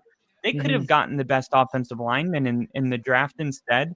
They could have spent money in free agency on an offensive lineman instead of bringing in Daniel Hunter. Stingley, Kamari, Aziz. These are all like assets that the Texans have decided, okay, we're going to triple down on our defense. And in reality, it's like the best coaches understand if you don't have an offensive line, it's all for nothing. And right now, the CJ Stroud just doesn't look like he has time to throw the football. Like there was a couple of plays where he did look like he was in a good pocket, but I saw more than not Tampa Bay getting massive pressure on CJ Stroud and even sacking him immediately. Yeah, that defense. I just don't think it's that big of a mystery, of why this offense isn't working. He was pressured on over 40% of his dropbacks in week 1. And he completed 9 of 10 passes under pressure. But just the fact that you're getting pressured on almost 50% of your dropbacks, like we have to reevaluate our offensive line. We can't, 100%. They're not a Super Bowl team with this line. 100%. And that's what's killing you. Not only do you let go of Laramie Tunsil, and make your line worse, but you don't really make any improvements. And that's why the Texans right now are 0-2. Also, the coaching decisions in this game as well, from D'Amico Ryans, and the Bucs right now are sitting pretty 2-0. They got Igbuka. Again, their offensive line is pretty damn good. Their offense is pretty damn good, and their defense is showing up. As we transition over to Raiders and Chargers, real quick, I'll give a quick update here. Geno, on his first pass of the game, gets intercepted off a tip pass. Now the Chargers and Herbert are working inside the red zone on this play. And he's going to take the snap here in shotgun. He's looking to pass. Herbert is going to run it. No, he's going to pass it, and it's going to go incomplete. Kyle, did you have any final thoughts on Bucs and Texans? I think for the Bucs, it's pretty cool that you have a quarterback that you just know is going to go win you the games in those type of situations. Like I think his first game with the Rams was a game-winning drive that he had 2 days to prepare for. He's just he's just a great quarterback, and the fact that Cleveland let him walk out of their building, it's like they will be haunted by that decision every single time they have to sit and watch him on primetime. Beat Houston on a game-winning drive. I think the Buccaneers are a legitimate team this year. That defense, and it's funny because people are saying Todd Bowles is, if you rank top 5 hot seats, they have Todd Bowles on the list, and it's I'm not sure why he's on the list because he continues to win his division. And I think with losing Liam Cohen, the Buccaneers are going to have a little bit, and the offense doesn't look as good as it did last year, but they lost Liam Cohen. So I think they're starting to, I think this is the kind of win where this could catapult them forward next week with some good momentum to where the offense finally starts to look good again. If they didn't go on a game-winning drive, I wouldn't feel that way. But the way this game ended, I think this is something for Tampa that you can really build off of. And you're potentially one of those teams that you believe could go to the Super Bowl. Yep. But you got to build off of these type of wins, and you got to the rookie Emeka Ibuka. Mm-hmm. He's the real deal, and Yeah. everybody that went to Tampa during the spring training camp, everybody was like, "Who's that? Who's that? Uh-huh. Who's that? Who's that tight end that runs like a wide receiver?" Like, I mean, it was like he was so good that he demanded attention, and everybody knew he was going to be a star. Yep. And good job on Tampa. A lot of people are like, "Why would you draft him when you got Chris Godwin?" Chris Godwin is still rehabbing from the ankle surgery. Yep. That was a really good decision. It might have Mhm. saved their season. But overall, like I'm happy to see Bucky Irving because he had really big expectations. Last week was kind of not a great performance by him. So Yeah. good to see him kind of get back into regular form. And if they can continue to build off this, like I would say Tampa Bay believes they could probably go to the Super Bowl. They should have that as their realistic goal. Yeah, and anybody who says different is like, well, they've won their division, I believe 5 or 6 years in a row now. It's been 3 for bowls, I think, in a row. Ever since I forget the other coach's name that was there that won the Super Bowl with Brady. Ever since he left, yes, Bowles is probably not the head coach you're like, oh, I need that guy, but he's won his division 3 years in a row. And with that being said, you talked about the offense. Josh Grizzard, who is now the OC since Liam Cohen left, credit him with this last drive in order to get them that touchdown. But we can't forget, it's the players executing these plays. Baker Mayfield, Ibuka, Rashad White, Mike Evans, Bucky Irving, all these guys making that effort to get this win against a very tough Texans D. And again, shifting over to Vegas and the Chargers. After that interception, Chargers have to settle for a field goal, but they are up 3-0 right now in the first quarter. The kickoff gets the Raiders to the 22-yard line. Gino under center hands it off to Genty, who bowls over one guy for a first down. Genty, 12 yards, baby. That was a physical run, and I love to see that. Last week didn't have the type of game that people are expecting out of him. This is how you get everyone to shut up. Bah! Wow. Right off the bat. Open field tackle. This is a tackle that NFL players are supposed to make at the linebacker position. He got smacked. Gino now shotgun, 3 wide receivers, 4. Takes the snap, looking to pass, quick throw over the middle. Ooh, dangerous throw, but he gets it to his receiver at around the 41-yard line for a 6-yard pass. Yeah, 32. The guy that just got ran over on the play earlier, he went where I thought Justin Herbert was going to go with the ball. He went running after him. But Herbert actually squeaked it into a tighter window, and luckily nothing bad happened there. Or not Herbert, Gino. Gino, yeah. I mean, Gino threw for 360 plus yards last week. So, broken play there. The Raiders, it's kind of one of those games where we know who the Chargers are. We got a good idea. They're a playoff team. They beat the Chiefs last week. This is their second game. But for the Raiders, Geno Smith throws for 362 yards, I believe, 362 passing yards. That was his 6th career game with over 250.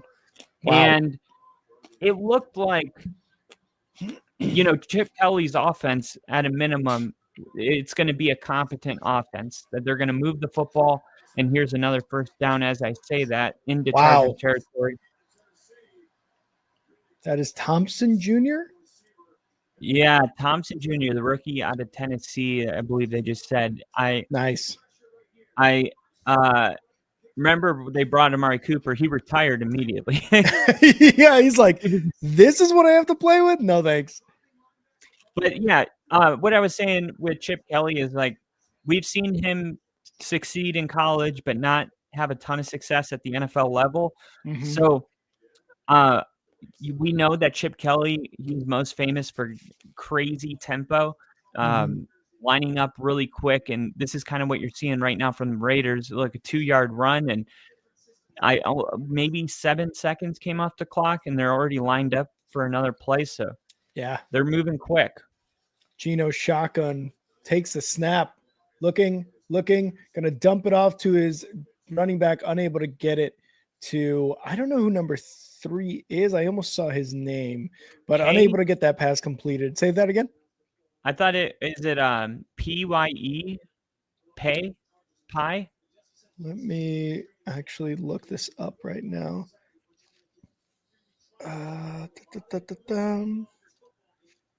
Yeah, the moving the ball thing quick. Oh, it's Zamir White. Zamir White. I forgot all about him. 3rd and 7 here. Geno on the shotgun. Field goal range. Trips left, takes a snap. Under pressure, throws left. Incomplete. I'm not sure who he was throwing that to, and they're asking for a flag. Yep, and they're going to get a flag. It looks like it's going to be defensive pass interference. The Chargers, they had one of their nickel corners, Asante Samuel, who they decided not to pay. I don't believe I don't know if he landed with anybody, but I thought that was good coverage. I didn't really like that penalty. I know it looks like he grabbed him, but I don't feel like he actually like changed his body's momentum in any way. At least not significantly either. Week 2 has had a lot of questionable penalties called by the refs here. Geno Smith under center, moves Genty to the right side, takes a snap, quick pitch for number 1. It looks like it's 3 yards there on that. A lot of unknown guys on this Raiders offense. Yeah. Remember when we were doing our division predictions and Berger was here, or Bert was here, and he was like, no depth. And we were like, I can't name anyone outside of Jacoby Myers, Ashton Genty, and Geno Smith. Offense. And Brock Bowers, he had over 100 yards receiving last week, I believe, but man, he's been a real weapon for this offense. Going deep, Geno in the end zone, incomplete. And that was a very, very bad decision. Yeah.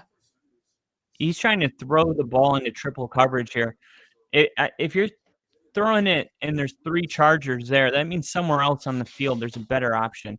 And if you're going to throw that type of a ball, why is it your small wide receiver instead of Brock Bowers?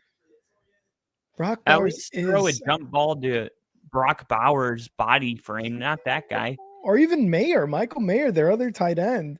Geno shotgun, 4 receivers wide, 1 running back inside the 30-yard line, back to pass in the pocket, under pressure, gets sacked, launched. Damn. Nom. Tuipolito and Mac. The Hall of Fame Chicago Bear legend. That's right. Looks like they're still going to be able to put 3 on the board here. And that last interception, like Jim Harbaugh, it's 4th and 5 from the 25-yard line, and it would have been really easy for him to be like, let's go for it. Let's set the tone early. But he is a smart coach. He said, let's reward the turnover, make the turnover count for something. And that put him in a position now where this field goal ties the game. And it's just so important. You take the points when you can get them. Daniel Carlson from 54 is good. Kickers, man. Kickers are important. Offenses that can truly go for it and they get a pass because you're like analytically they're 70% or higher, likely to get it, like the Ravens, the Lions, these teams that have proven time and time again. But like all the rest of us, like we shouldn't act like that. Very good example. The Bears yesterday. 0 for 2 on 4th downs. Can't execute a QB sneak to save their lives. Just don't do it. Just don't do it. Or the push doesn't work for us. It doesn't. Or get a better play call. Do something. Yeah. Just accept Exactly. that we can't do it. Like I wanted to be in the NBA. Like at some point, I had to look in the mirror and say, "Sorry, it didn't work out." Like you have to You let it go. you looked in the mirror and you're like, I am not faster than Yeah, I Derrick can Rose dunk. on the break. I can't do it. I There's don't have handles. yeah, there's some guys. I think it was like a TikTok or something, or I was watching a YouTube video where there were guys who were like with those hopes and dreams. And I'm talking about guys that would absolutely destroy us in basketball, right? Who, when playing in either the high school level or, college level, where they're just like, I can't compete against a Derrick Rose, a John Wall, a Nate Robinson, a whatever, Chris Paul. I can't compete with these guys. And I'm talking about guys who would wipe the floor with a lot of us just regular people. Yeah. And even they, like, that's our next level. Their next level is like those NBA players who are like, I've got to quit the game because I'm not as good as this guy. And like you said, it comes down to looking in the mirror and being like, I'm going to join the Navy and that'll be it. It's like, in downtown Miami, like there's an outdoor court and there's some really good ballers that play there. Like there's some guys that are there that they played somewhere, college, or there's just a lot of like unknown talent in our country. Like Yeah. there's a lot of guys that you're almost sure could play somewhere, but they didn't get an offer or whatever, Yeah.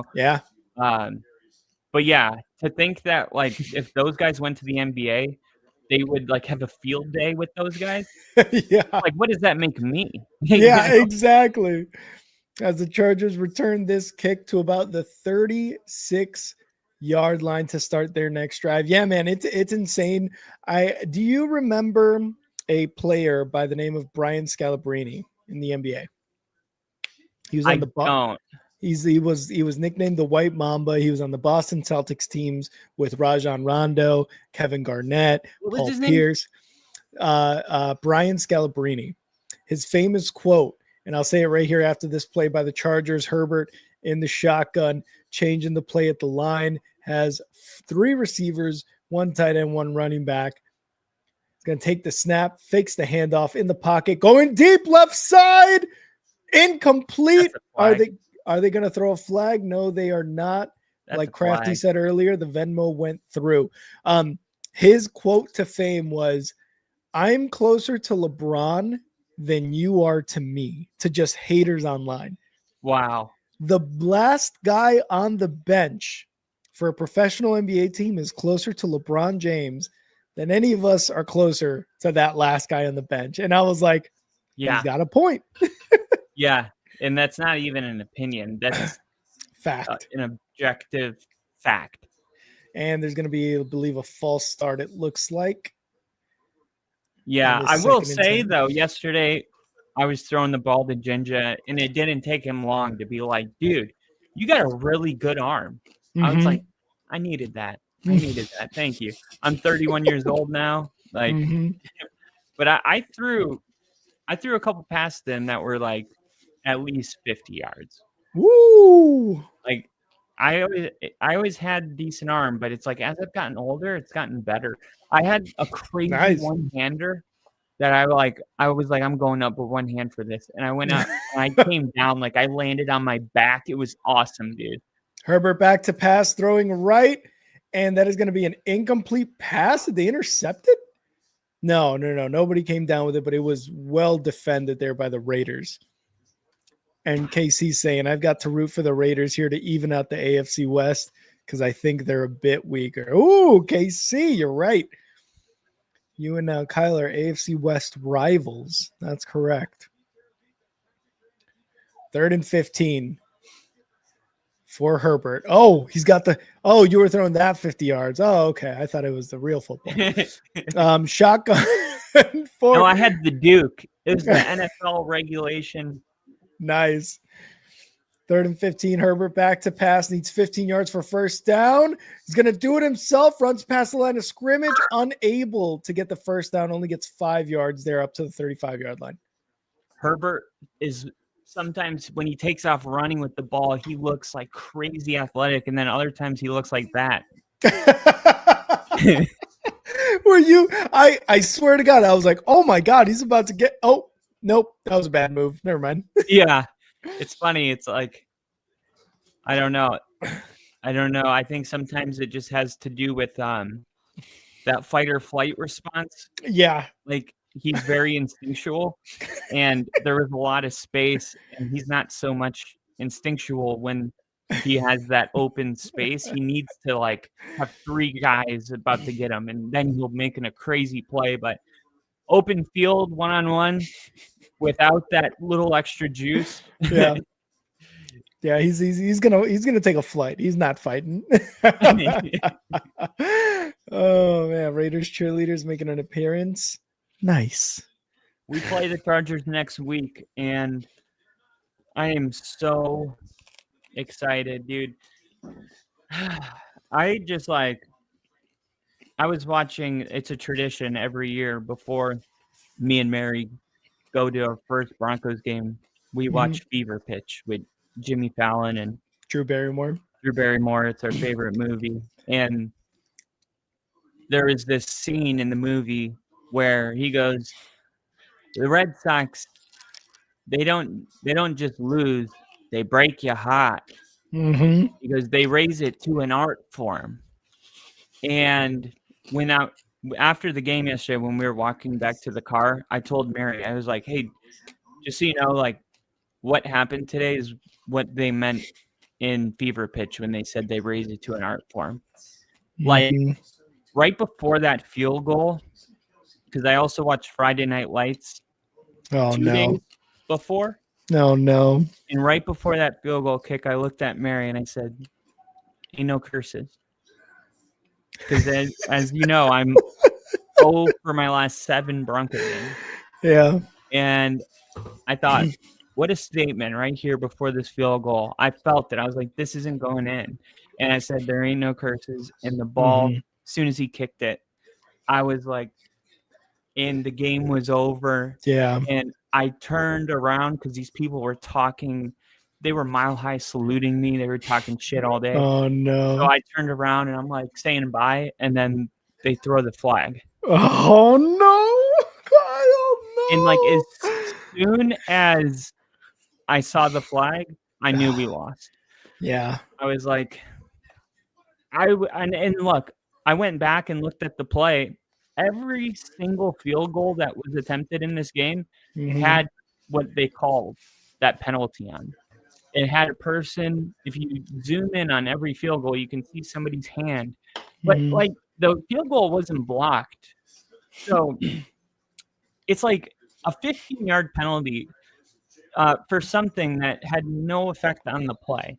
Yeah. It was like so consequential because I think if the field goal wasn't blocked, they should do a re-kick or maybe 5 yards, but taking a 60-yard field goal and making it a PAT, because of a penalty that was like ticky-tacky. Yeah. That had no effect on the result of the play. It's not like it was tipped or it didn't sit right with me. Like it wasn't even about like the Broncos. It's like I the same thing with the Super Bowl with the Chiefs. I hate when a game is settled because of a ref. Yeah. It's a bad feeling. I get it. And I was watching the end of that as the Raiders were able to complete a pass on some theatrics there by Geno, 2nd and 7 for Geno and the Raiders here. I was watching that game. Genty gets tripped up and down, loses about 5 yards. And I saw that kick just miss completely and not even have enough leg by the by the Colts. So I was like, oh, wow. And then I see the flag. I see the Colt mascot just jump down, just fall down and like, oh, we lost, whatever. And then the flag. And I was like, what is this flag? And then I don't think I was listening to the game, but I saw the ref point his arm towards the Broncos side, and I was like, oh my God, there is no way. Brock Bowers unable to get anything really going 6 yards on that completion. And I was like, there's no way. And then I see where they spot the ball after, and I was like, the Broncos are going to lose on a field goal again. And goes right down the middle. Colts guy celebrates, and then they meet at the middle of the field. And I was like, wow, I cannot believe leverage was called on that play. And it's like, I was listening to a podcast, part of my take today, where they're like, isn't that what you're supposed to do in football? You're supposed to gain leverage. And they likened it to saying, oh, penalty on Tyreek Hill for being fast. It's like, what what does it mean, leverage? I'm sorry, I'm better than the special teams line on this kick team. But they made that rule whenever it is they made that rule, and they decide to call it during a game deciding kick, and just another heartbreaking way to lose for the Broncos. It just felt like it really felt like it was my fault. Like I was like, if I didn't come here, this would have been a win. Like, there's something about my appearance that it's like, it's such a bad feeling. It's like you're winning the whole game, and then in the fourth quarter, like Bo Nix had 3 touchdown passes, up, until the fourth quarter. He had like 300 passing yards. Like, I thought he was seeing the field really, really well, throwing the ball. He had Troy Franklin involved, which I knew he was going to take a big step. He had over 100 yards and a touchdown. Marvin Mims had a big touchdown. I thought that the most like disappointing part of this game was there's been a couple teams that have been able to, as good as our defense has been, there's a couple teams that have been able to really dominate our defense. And it has always been teams that get their tight ends involved. And we had no answer for Tyler Warren or Jonathan Taylor. And when they can throw the ball to a running back, and our linebackers don't, Justin Strnad and Alex Singleton, they do not have the speed. That's why we signed Dre Greenlaw. Yeah. But he hasn't even played yet. And it's just, that was the most disappointing part, was like, this defense, I mean, they had the potential to be legendary great because of their depth, but even Surtain, like, had a bad day. Like, when PS2 gives up, career most catches in a game, it's like, that's not, it's just not your game. Like, I just don't even know what I was watching. Like, that defense, a lot of times they were able to at least hold them to 3 instead of giving up a touchdown, but 450, almost 500 yards of offense, like, to the Colts. 316 yards to Daniel Jones was rough. I was like, I was like, Colts fans were celebrating, going, we're actually good. And I was going, even if we won this game, I would have come away saying we're not good. Yeah. So it would have been tough for sure. It's like, that was definitely not a game that told me like the Colts are really good. It told me that both teams are not really good. We have a lot of work to do internally, because the expectations, they are so much higher than what they looked like yesterday. I can't believe what we saw defensively. It was atrocious. I thought I honestly thought it was going to be a win. And I was like, finally, Kyle can shake that bug off. Like, he can shake that bad luck off. And unfortunately not, as Ladd McConkey comes up with a big reception there, gets him near midfield under center. Fucking Herbert is going to hand it off. It looks like Najee Harris there on the run for about 5 yards, 2nd and 5 coming up for the Chargers. And again, dude, I was like, he missed it. Kyle's at the game. He's with Jinja. Like, He can finally shake that off his shoulder, like the monkey off his back is gone. And then the flag came out, and I was like, oh my God. Yeah. I'm like, eventually this is gonna work out for us. Yeah. 2nd and 4 for the Chargers, 4 wide, 1 running back. Herbert in the shotgun.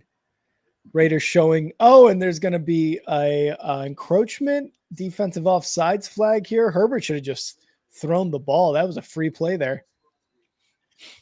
The guy sitting in front of me was on the news on his phone the whole day. What? Yeah, he was scrolling the news on his phone, and his wife sitting next to him was playing Sudoku. And Mary leaned over and she's like, if that's ever me, I want you to take the book and throw it. I was like, that's so funny. I was like, whatever. Like, some people, I just don't understand, like, the type of fan that cares enough to sit in all that crazy traffic, to go through the long bathroom breaks, the long popcorn lines, the overpriced food. What fan does all of that then doesn't like care enough to watch the game? Yeah. It's such a strange such a strange fan. I like don't understand it, and that's what drives me crazy. Is like I don't understand what kind of human you are. I don't know why you're here as Herbert gets sacked, lunched for about 4 yards by Laulu of the Raiders. It's going to be a 2nd and 13 coming up for the Chargers here. I don't get that either, because again, like you're saying, it's going to be expensive not only to go through the doors, not only to go through the gates at that game. You're probably looking for parking. You're going to eat and drink at the game. And then you're going to go ahead and play Sudoku and scroll the news on your phone. Get the fuck out of here, dude. On shotgun for Herbert, takes the snap, looking to pass. Right side, gets it complete. And that is going to be to Allen. Keenan Allen gets about 10 yards on that play. It was funny because, like, when there was a part of that game where it was like Denver's going to win, and he was like making sure to be on his phone. But like as soon as that flag came out, he like put his phone in his pocket and he was like trying to rub it in my face. I'm like, you didn't even care. You're like, where were you at the other 4 quarters? It's like, it's like the type of fan where the win isn't enough joy. They get fuel off of your sadness because their joy isn't enough. They're like, I don't care enough about the Colts for a win to just be satisfactory. I need your pain to get me there. Yeah. And I'm like, at the end of the day, like, they have to suffer the consequences, because the joy I get when Denver wins, they'll never know what that feels like. Exactly. So I don't even feel bad that you're relying on my tears. Chargers had an offsides penalty. It is a 3rd and 8 instead of a first down here for the Chargers inside the 33-yard line, threatening at least for a field goal against the Raiders here. In the shotgun, Herbert takes the snap, looking to pass. He's going to take it himself up the middle, makes a move this time, and starts the slide, gets a first down. Yep, and there's a flag. Yeah. And Harbaugh, you need to calm down. That was a very, like, football play. Mm-hmm. Like, Herbert has shown time and time again that he will lower his shoulder and pick up the extra yard. So don't be shocked when, you get met halfway. Like, was it a flag? Probably. Was it egregious? No. Yep. Unnecessary roughness. Not an egregious penalty. Yeah, it's not like by any means. It's not like when what's his name? It wasn't a dirty play. It wasn't like that Joe Flacco hit. Ndamukong Suh. Or Ndamukong Suh dirty, or Trevor Lawrence dirty a couple of years ago. It wasn't that bad. It was like he was he started his tackle almost at the same time as the slide started, but it was a helmet to helmet, so I guess that's why they had personal foul inside the 12-yard What about the line. concussion protocol? Good question. I feel like the concussion protocol should be evaluating Herbert. What are they waiting for this drive to be over? I guess maybe they didn't. Oh, I think here it is. Marion Hampton. I'm hearing the whistles. Oh, it's a flag, a late flag. Really? That's a very late flag, almost as late as leverage. Mm-hmm. I can't believe that shit. Yeah, I know. No, but the last thing I'll say about that is I'm mostly mad at Sean Payton. I believe Sean Payton lost us that game. There was, Denver deferred, so they got the ball to start the second half. Mhm. And there was this moment in the game where the Colts scored a touchdown and the Broncos had the ball and they had like a minute and 40 seconds. And if they could at least get a field goal Mhm. and then get the ball to start the second half, they could take a 2-possession lead because they would get the ball twice before the Raiders even touched it, or the Colts touched it. Yeah. And there was like a play where it was like the clock was running, and instead of calling one of your 3 timeouts, they decided to hurry up and run. And I'm like, call timeout and get into a good play here on third down. Yeah. Like, you have 3 timeouts, and instead they let 30 seconds go off the clock. Oof. Rushed to snap the ball. Of course, they didn't convert. Mhm. And it's like, what are you doing? Like, why wouldn't you call one of your 3 timeouts, knowing that in a back and forth game, you have a chance to take a 2-possession lead? You just like gave up the best thing you had in your pocket. Mhm. It just, to me, that's coaching. Like, that's bad coaching. Right. So I'm just kind of mad. And nobody asked Sean about that. They asked him about the leverage. I'm like, we lost the game when Sean decided not to use a timeout on third down right before the end of the first half to get us in a good play. No one asked him. And the defense for the Colts really kind of clamped up there late in the third and into the fourth as well. Especially Herbert in the shotgun, 2nd and 8, inside the 10-yard line. 3 receivers wide, 1 tight end, 1 running back. Raiders showing blitz, takes the snap. Herbert in the pocket, under pressure, rolling right, throws it. Caught, touchdown. Touchdown, Chargers. And I believe, is that Keenan Allen? That is welcome Keenan. home. Yeah. Keenan Allen. Welcome home, Keenan Allen. How do you they are guys in Vegas, feel though. as a Bears fan? What's that? Is it weird as a Bears fan? Like to see Keenan Allen back with the Chargers? You're like, you were with us last year, and now you think you can just go be a Charger? Yeah. It's like, what are you doing, dude? It was a 1-year deal. I don't like. I think Why Keenan wouldn't you Allen bring him back? I think Keenan Allen was like, this is a football organization. Yeah, no, I'm going back to the Chargers, which is not like, I mean, to be fair, Keenan Allen was like, dude, I've been with you guys through all that shit, and once you got Jim Harbaugh, you got rid of me. It's like, you guys are finally good, and so I felt like, it's funny. It's like seeing Keenan Allen back with the Chargers. It feels like he never left. It's like, it's just a weird dream, where he was a Bear for this year and it didn't happen, but it actually happened. But no one will remember it. If he plays like 3 more years with the Chargers, no one will remember that year he was a Bear. I could not agree with you more, where that felt like it was, if you're looking at it from the point of view of Keenan Allen, you're like, wow, I'm glad I woke up from that nightmare and I'm back in the powder blues and white with the bolts on my shoulders.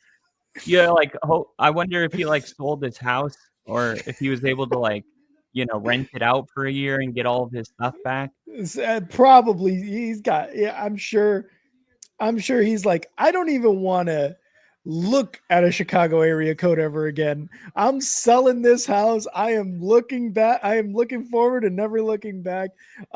Speaking of houses, my dad called me today because he's moving back to South Florida, and he went down there to look at some houses that he is going to rent. Mhm. And he called me and he's like, "So I'm in this house and I see all this football shit everywhere." And I was like, "Whose house is this?" And guess whose house it is? In Miami? Yeah, it's not a good clue. It's really random, but Okay. I won't even make you guess. It's No Sean Marino. What? Really? Yeah. No And Sean Reno. No he shit. goes, my dad was like, you could tell he's real freaky. And I'm like, "What are you talking about?" Because he had his stuff in there, it was like Yeah. furnished. And he goes, "Yeah, but there was mirrors like in On his the room ceiling? above the bed." Hey, no Sean Moreno. He get a little freaky in the privacy of his own home. It's You all don't good. even It's need all to look good. back at it. You can look up at it. He's looking up at it like, damn, I'm really hitting that, ain't I? First and 10, Geno Smith under center at the 35-yard line. Motions right side's going to hand it off, and it's going to go for about 5, 6, 7 yards on that wide receiver end around. 2nd and 3 for the Raiders coming up. I'm going to grab a drink real quick. Be right Ooh, back. Khalil Mack hurt, holding his left wrist.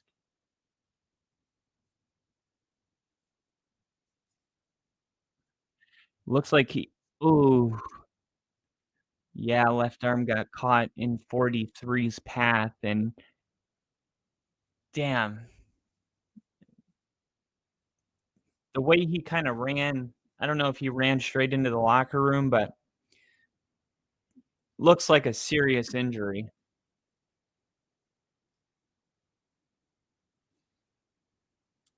And Jinja lost his phone yesterday.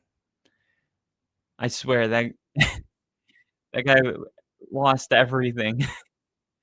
He did the whole night was just we had a great time. It was just the poor guy. He could not keep anything in his pockets. He just continued to lose everything. So I'm like, I, I'm wondering like when he's gonna, be able to get back on here because he's got to get a new phone. I imagine if I know he watches this on his phone. So Jinja, I hope you got your phone back. I hope the stadium got a hold of you, but man, that sucks.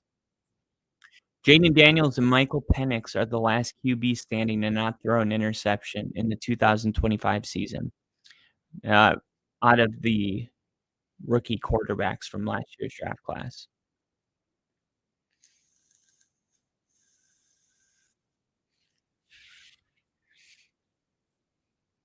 Viking superstar wide receiver Justin Jefferson not having a good start.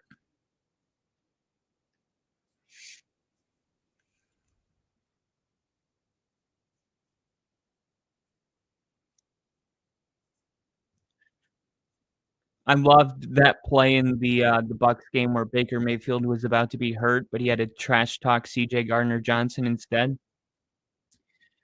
He's like, "Ow, my leg." And then he's like, "Yeah, that's right. You shouldn't be running, old man." And he got up, put his helmet in his face. He's like, "What? I'm right here."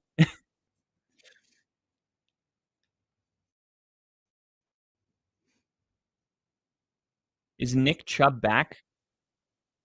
That run at the end of the game by Nick Chubb, was that his welcome back moment? Maybe, but in this Texans offense, I don't know how much that's gonna do going forward. You said what's that? Oh, Khalil Mack, yeah, hurt his wrist real bad. Oh yeah, I as you were saying that, as I was taking my headphones off, I saw Khalil Mack on the TV. I was like, oh no.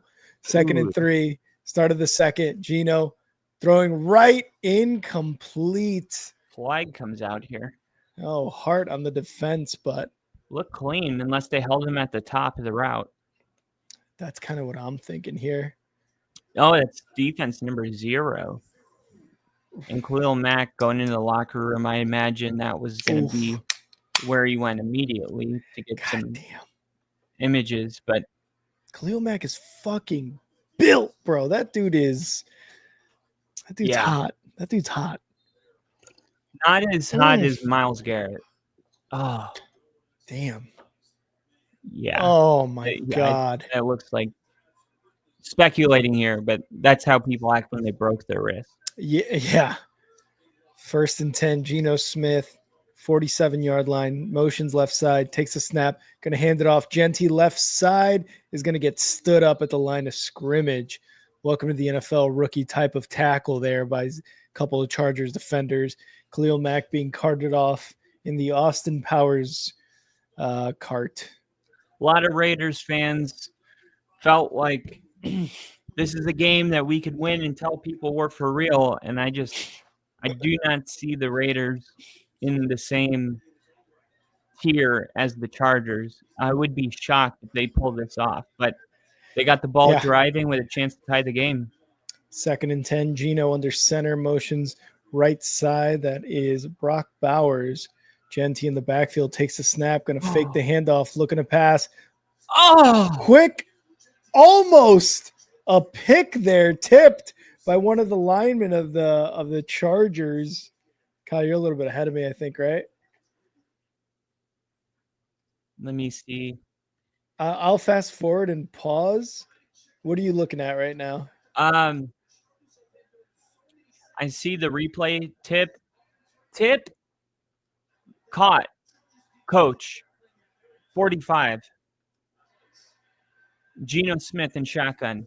Let me know when they snap. Snap.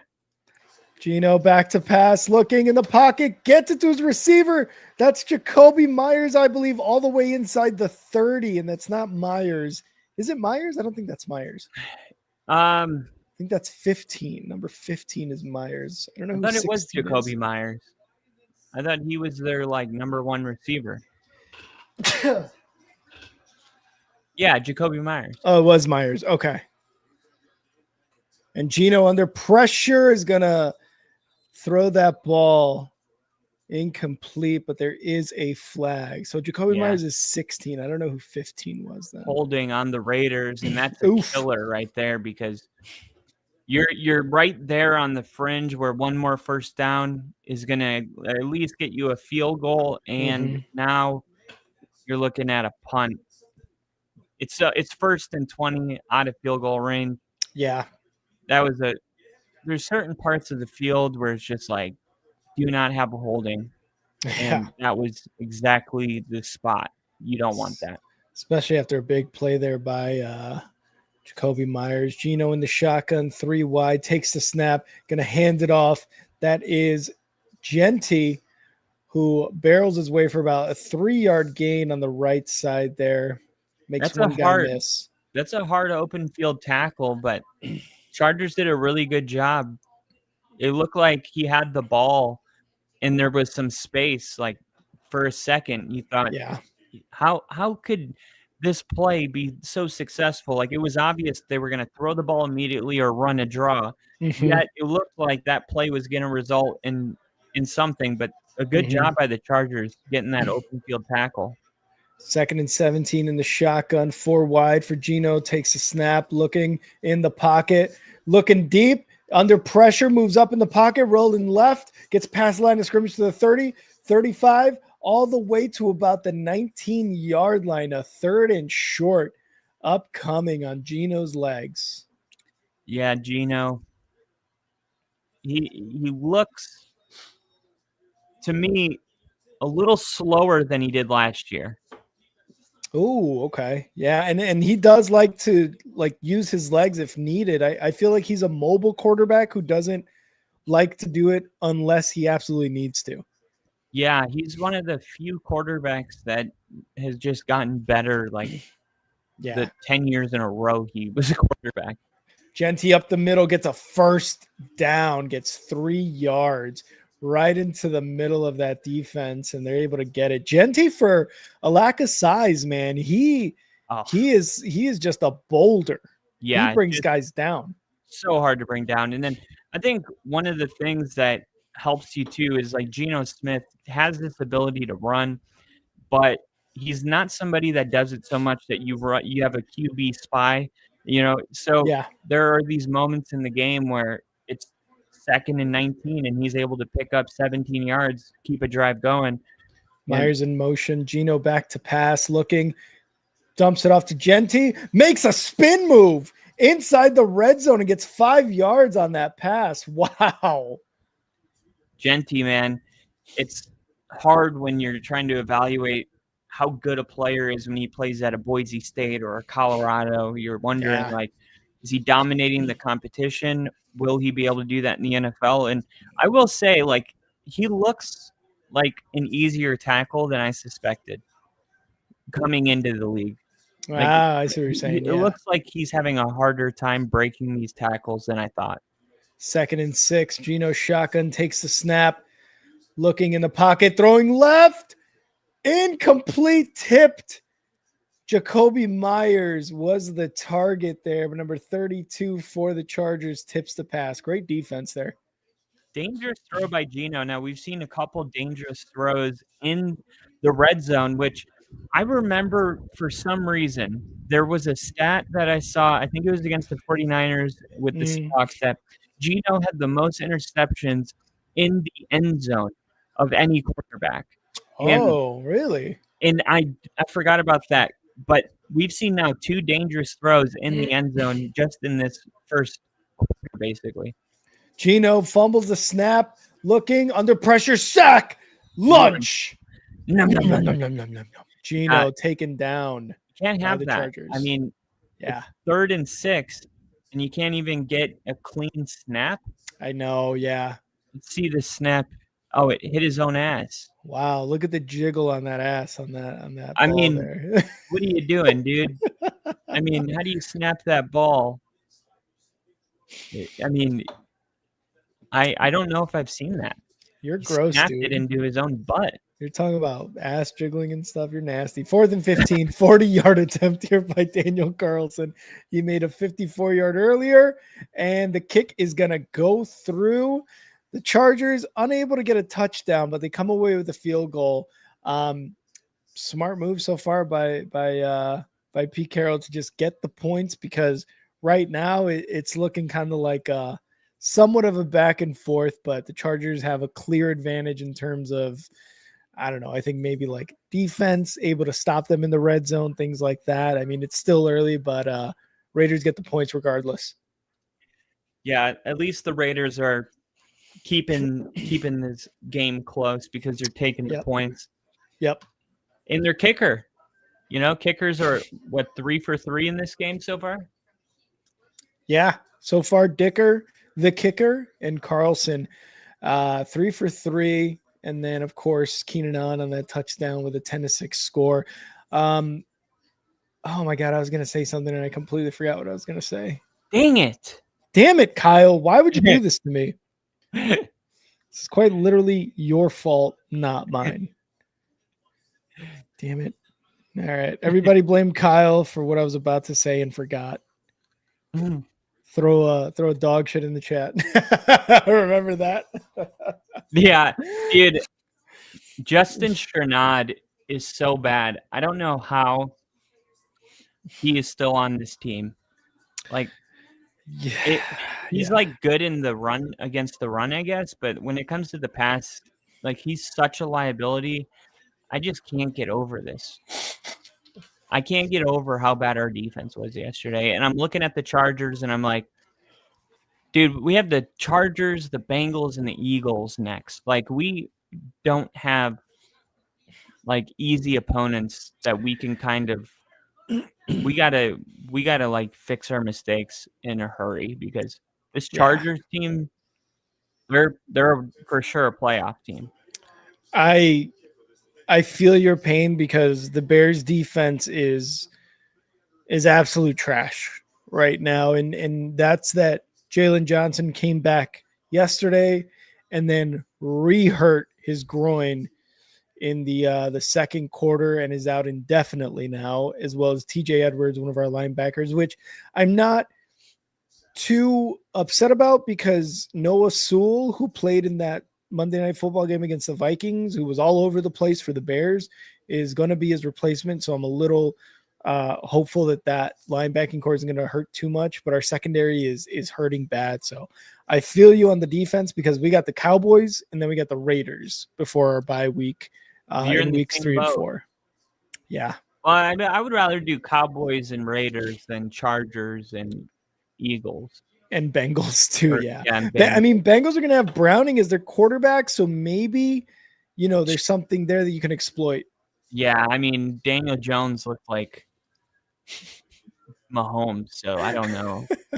I feel you. As the Chargers take the kickoff to the 32 to start their next drive, 9:45 left in this first half. Look at this.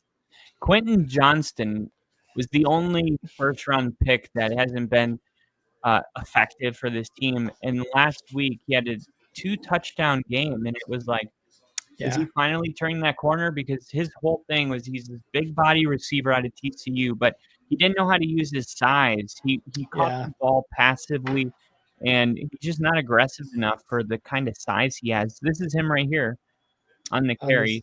This end around, and he's going to get taken for a loss. Why is he taking an end around? This is your 6'4" big body wide receiver. Yeah. Like, I just don't understand the thinking of like, oh, let's get him the ball on a handoff. And I don't think Harbaugh likes it either based on how he looked. Why not McConkey there? Yeah, you got to get somebody more shifty. Yeah. Just a bad call. Yeah, the guys you don't want doing that are Quentin Johnson, Keenan Allen. You don't want either of those guys doing that. Justin Herbert going to take the snap, pass right side, and it's going to be complete to McConkey, I believe. Yes, for about 6 yards. So it's going to be 3rd and about 6 coming up for the Chargers. Led McConkey had like a ridiculous amount of the targets in the first half last week, and then they double teamed him, and that's why Quentin Johnston had the second half that he had. Yeah, that he did, yeah. And a lot of people were like, should we be worried about, how many targets there are? Yeah. And it's like, no, Ladd McConkey is going to be effective in every game. 100%. 3rd and 6. Herbert shotgun. Motions Marion Hampton to his left side, takes the snap, looking to pass in the pocket, a little bit of pressure, throws middle, incomplete to Quentin Johnston. I believe maybe a Raiders defender got a hand in there. Either way, incomplete, 4th and 6. And I'm sure Sean's sitting back watching this game right now on his couch going, how lucky am I that I get to watch the game? I don't have to like go watch the film. I can sit back and watch in real time this Chargers offense. And it looks like one of the Raiders defensive linemen did get a hand on that to get the ball out of place. Catch. Yeah, that's a terrible fair catch. They're down at the 11, the Raiders. Bears caught the ball with nobody within 15 yards. He's like, just to be safe. But yeah, I'm sure he's sitting back watching this game right now thinking, how can I exploit the Chargers offense? I got to be honest, I'm not impressed by the Chargers offense right now. Yeah, no, me neither. I was going to say the same thing. This Raiders defense is kind of keeping them at bay right now. There have been some flags. Yeah, for there's been some penalties there for the Chargers, and you saw that on the last drive as well in the field goal. That have kind of screwed the pooch there in terms of offensive efficiency for the Chargers. But, I mean, penalties are a part of the game. Everybody goes through them. The Bears have done that for first 2 weeks of the season, 18 total offensive penalties, if I'm not mistaken. But, yeah, I'm not too impressed with the Chargers right now either. Really not even sure why they're struggling. I mean, maybe it's because they're in Las Vegas. I believe their first game was at home. I'll double check here. Where was their first game? Yeah, He was against Kansas City. Oh, but that one was in Brazil, so it wasn't necessarily a home game. It was a home game, but they weren't really at home. More of a neutral site. KC, will the Chargers charge? I'm going to say yes. Yeah, Brazil, yeah. I'm going to go. I picked the Chargers to win, even though they are in Vegas. But I honestly, with the way it's looking right now for the offense, wouldn't be surprised if the Raiders take this in a close game. It's 10-6 now through almost a first half. McConkey was wide open there. He's like, all right, I'll get it next time. But yeah, I wouldn't be surprised if the Raiders can take this in a very close game. 1st and 10 for the Raiders. 8 minutes, 6 seconds left in this first half. Both teams at 1-0. Raiders trying to take a dub at home again. Chargers trying to be 2-0 and be atop the AFC West. Either way, one of these teams is going to be atop the AFC West at the end of week 2. Gino under center at the 11-yard line, motions to the left side, takes the snap, going to hand it off. Genty right side of the line. Made one guy miss, but immediately tackled by a second guy. Gets about 7 yards on that play. 2nd and 3 coming up. Yeah. I'm actually cheering for the Chargers because if we beat them next week, then we'll be in first. Mm-hmm. Because we'll have the tiebreaker. Yeah, I was going to say nice. Yeah.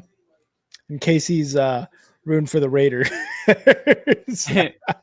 Yeah, no, it makes sense because, like, you started 0-2 and you're thinking, well, which one of these teams do I think is the most dangerous 2-0? And Michael Mayer with a catch there for a first down. Yeah, could not agree more. Which one? Because you're looking at it in that sense, like, which of these can I have the best chance at beating? Yeah. And it's like a Raiders 2-0 start. It's like you don't expect them to continue winning every week. Where the Chargers, you're like, if they can somehow lose to like a Raiders, then we can take care of them the next time we play them. Gino going to hand it off again, and the right side is Genty. Moves it up the middle, first down. Tough run there. Made 1 or 2 guys miss on that first down run. Genty so far, I know you had said last week it wasn't great. He had a touchdown, but so far through this game, man, he's had a couple of really, really good runs that, you as a Raiders fan, you're like, we made the right move at running back. And obviously this has to do a lot with last year where you're just like, we have no running back. So, of course, we're taking Genty at 6 this year, and it's starting to pay off.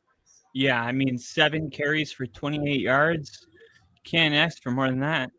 So far, through a quarter and a half, Gino in the shotgun is going to pass it complete. And there's going to be about hater. I know you are. Gets about 9 yards on that reception. 2nd and short upcoming. And if we're being honest too, like the only thing you were looking forward to as a Raiders fan was Genty and Brock Bowers, because yes, you bring in Gino, yes, you bring in Pete Carroll, but in the back of your head, you're like, these are bridge head coach and quarterback until we get our guys. Yeah, like that's what you're thinking. Gino in the shotgun, 2nd and 2, snap. Fakes the handoff in the pocket, looking to throw, going deep right side. Jacoby, no, it's incomplete to number 10. And Raiders fans want a flag there, but that was just good defense. Pressures this season. Are you ready, Rick? Let's do it. Chicago Bears, 4th place with 13 pressures. Like defensively? Yeah, like okay. Defensive pressures. Okay. The Colts are in 4th place with 14 pressures. 4th or 3rd? The Colts are in 4th. The Bears are in 5th. Oh, Bears are 5th. Okay. And then the Panthers are 3rd with 15 pressures. Wow. And then 1st, the Broncos, Nick Benito, 15 pressures. Just Nick Benito. Just Nick Benito. I love that. That's insane. The ref's right there. He never looked back at the ball. Isn't that a rule? I could have sworn. I don't know if he actually is touching him though. Well, he's pulling on his arm sleeve there. I think Piquero has a legit argument. I mean, it's 3rd and 2. The refs are going to go no call. I think it was like I think it's one of those where it's if you're going to go no call there, I just want them to stay consistent. Like I don't want to see a flag on that play later. Like if you're going to I get it. If you're going to let them play it out a little bit, then just be consistent with it. I don't have a huge problem with it because when I'm watching that play, it's like it just looks like tight coverage, and I'm not sure that it was egregious enough to be like it's a major problem. It wasn't called. As long as they stay consistent. If they call that later in the game, this will definitely come back up. And I think that has to be one of those expedited calls where New York or whatever gets involved. And they're like, actually, yeah, for sure that was a call. That was a pass interference or something. He was pulling on the arm sleeve and he wasn't looking back at the ball. I'm pretty sure the defender has to be his head turned. I'm pretty sure that's somewhere in the rule book. I'm not entirely certain, but like you said, if they're going to not call it right then and there and it's not an expedited review, then yeah, just let the boys play. Yeah, and there's like whenever you see on the replay like a face mask that doesn't get called, I always wonder like why can't New York like walkie-talkie them and be like, hey, you missed the face mask? Yeah. Why does it have to be that the refs missed it, so it's impossible to fix? We cannot atone this. We don't have the means. It's like, why not? You do have the means. You have the technology. It's almost like it's like bad for football for the refs to be human. Like we know they make mistakes. So yeah, and they come out with like only helps your credibility. And they've come out with like days later. Yes, it doesn't matter, but they come out days later and they're like, hey, you know what? We fucked up. That should have been a holding. That should have been a pass interference. It should have been this. That should have been that. But in my eyes, if you do come out and say that in the moment, yeah, it doesn't matter. Call that during the game. But also, like you said, it does help lessen the sting of that missed call a little bit, just a little bit, enough where you're like, okay, they know they fucked up. But at the end of the day, if it's not during the game, it really doesn't matter. So, yeah. Are you surprised Max Crosby hasn't? Did you see the video of him pregame humping the ground? I did. I was turned on. If that's what you're asking, I'm pretty sure that is what you were asking. I was turned on by that, but I did see it. You didn't see it? No, I did. Oh, okay. What did you think? Very sexual. Kids, go to bed. You shouldn't be watching this. Very, very sexual. Not in this football. Not in my NFL. I don't want any of that. NFL. Not in my NFL. Dude, I was surprised. Like yesterday when the Colts had an interception, their mascot was just like just humping in the end zone. And I'm like, what are we doing? What do you guys do here in Indianapolis? Like, this is not even a celebration. This is wildly inappropriate. There are children here. This is worse than Jacksonville's banana hammock. Like, oh, Herbert, quick pass to Keenan Allen for 9 yards. It's just, it's a lot of gyrations. It's a lot of humping. I don't like it. This reminds me of the Key and Peele skit with the wide receiver, and he's like 1, 2, 3, and then they throw the flags. You can't You can't do that Yeah. more than two times, Bill. 2 pumps. No, that was 3. And then they go in slow motion. They're like, And then they circle it 1. oh, but was that a pump? 2. Was that it was a minor pump. They're calling it. Oh, and again, he just can't help himself. He's got to do the. I love the 5 seconds where the ref has the whistle and he's like He's right like next right to his up. crotch. In the second, it's like just a tiny little. 3rd and 1. Herbert under center, motions, snap, hands it off, almost tripped up, and is able to get the first down. Omarion Hampton, tough run from the rookie for a first down, and a Raiders assistant coach gets taken out. We could have drafted Omarion Hampton. You know that? Did you guys pass on him or? Yeah, for Jahdae Barron. And it's just, we haven't seen Barron even play. And it's like, our team is said, when you throw a rookie out there and he makes mistakes, sometimes it can be detrimental to his psyche. And we're in a position where we have enough depth where we don't have to throw him, out there. But it's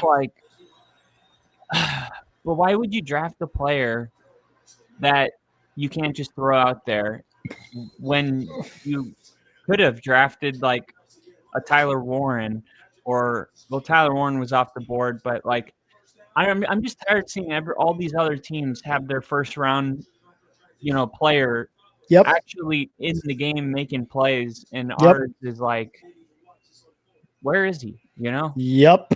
Could not agree with you more, because where the hell is Colston Loveland? Where's Luther Burden? Ozzie Trapillo not starting. Shamar Turner, healthy scratch.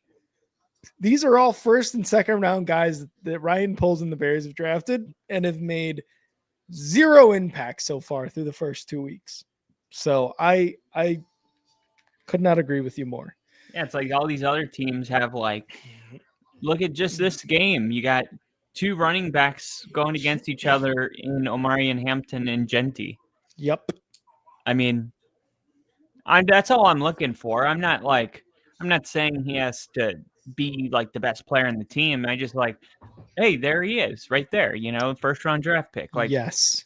I don't, it's funny because the draft evaluation process that they do internally is they've earned our trust.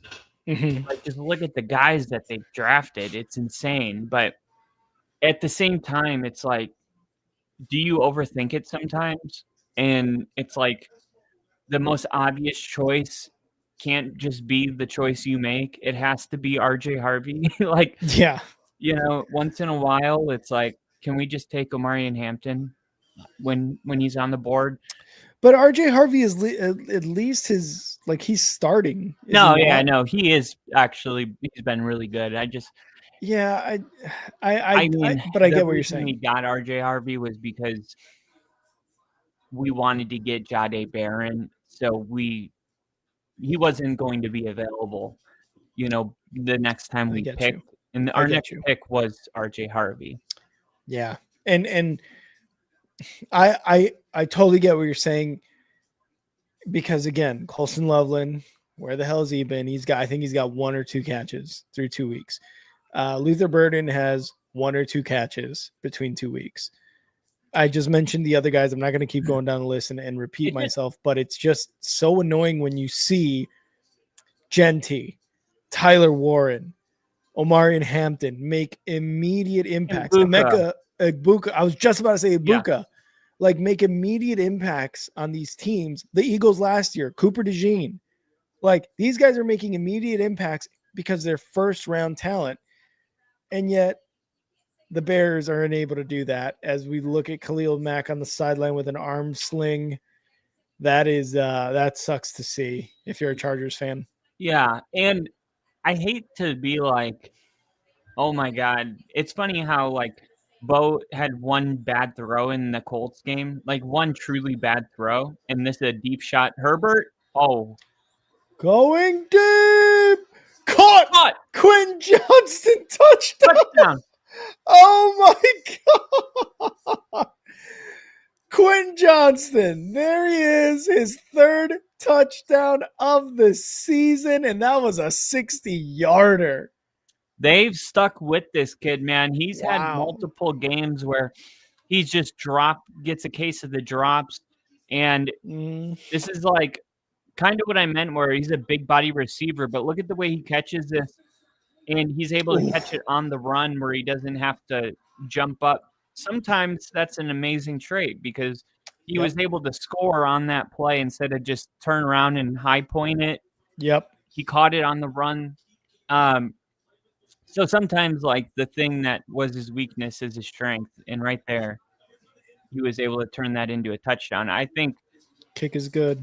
People give up on players entirely too early. And sometimes, I mean, look, we drafted a player that we didn't even keep on our active roster just 1 year later in Audric Estime.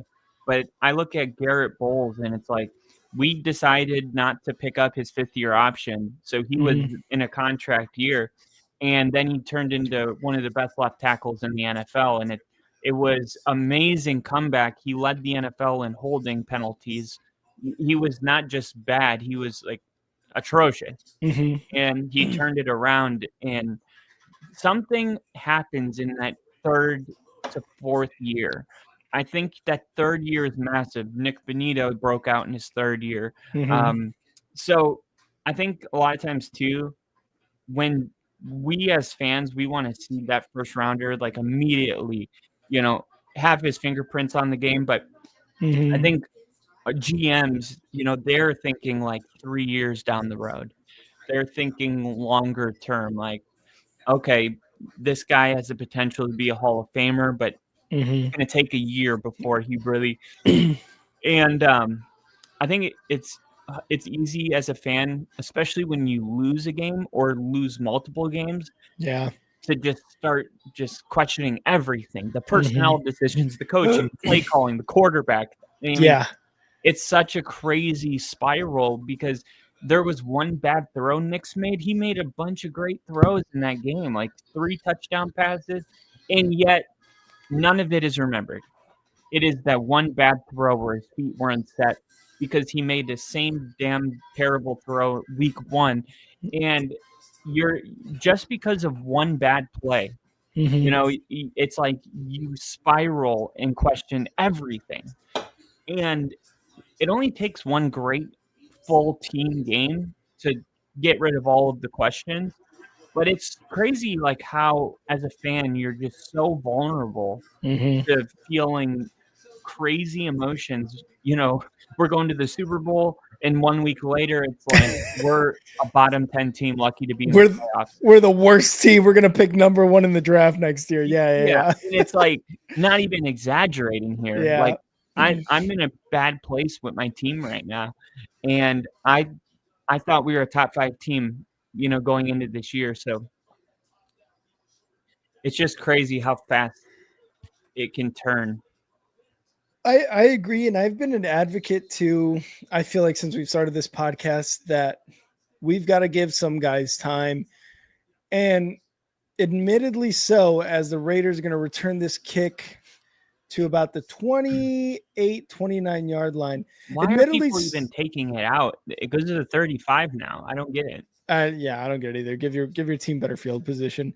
I've mostly had that opinion on quarterbacks mostly quarterbacks, because I think like these skill positions and even defensive positions have shown that even their rookie years, while yes, it's a complete change of level of athleticism, of just level of professionalism from college to the NFL, it's not impossible to be really good as a rookie, as Geno Smith gets a first down here on Christian a throw. McCaffrey.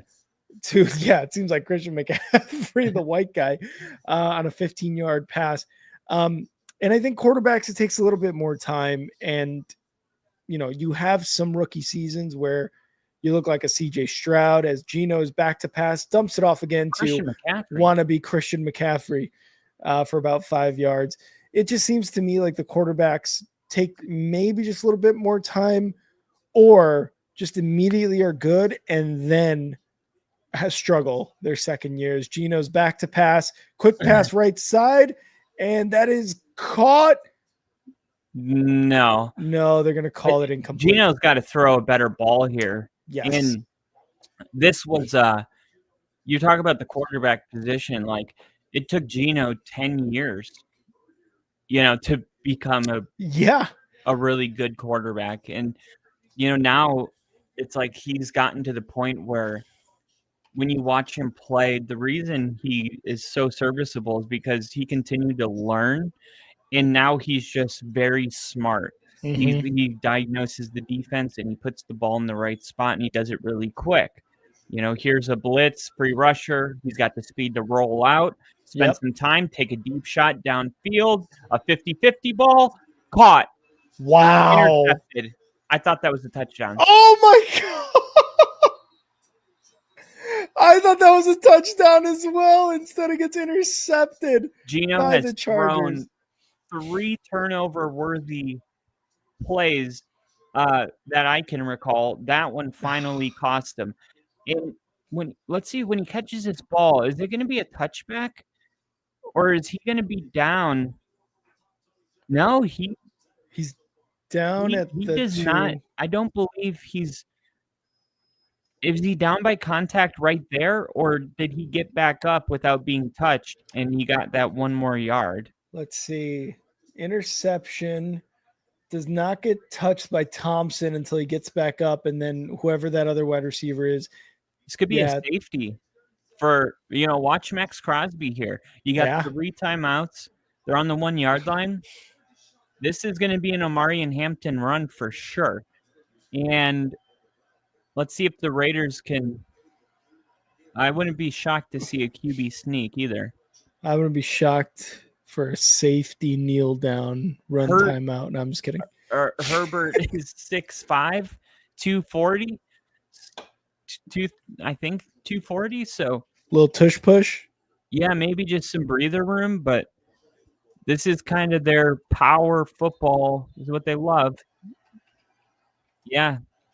And they're gonna go QB sneak and pick up a couple. I'm at 1 minute timeout.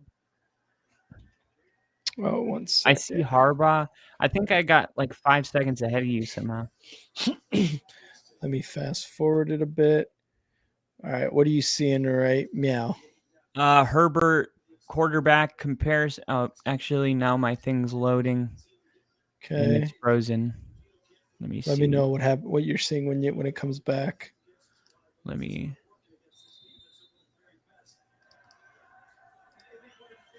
Okay. Geno, Justin next side by side.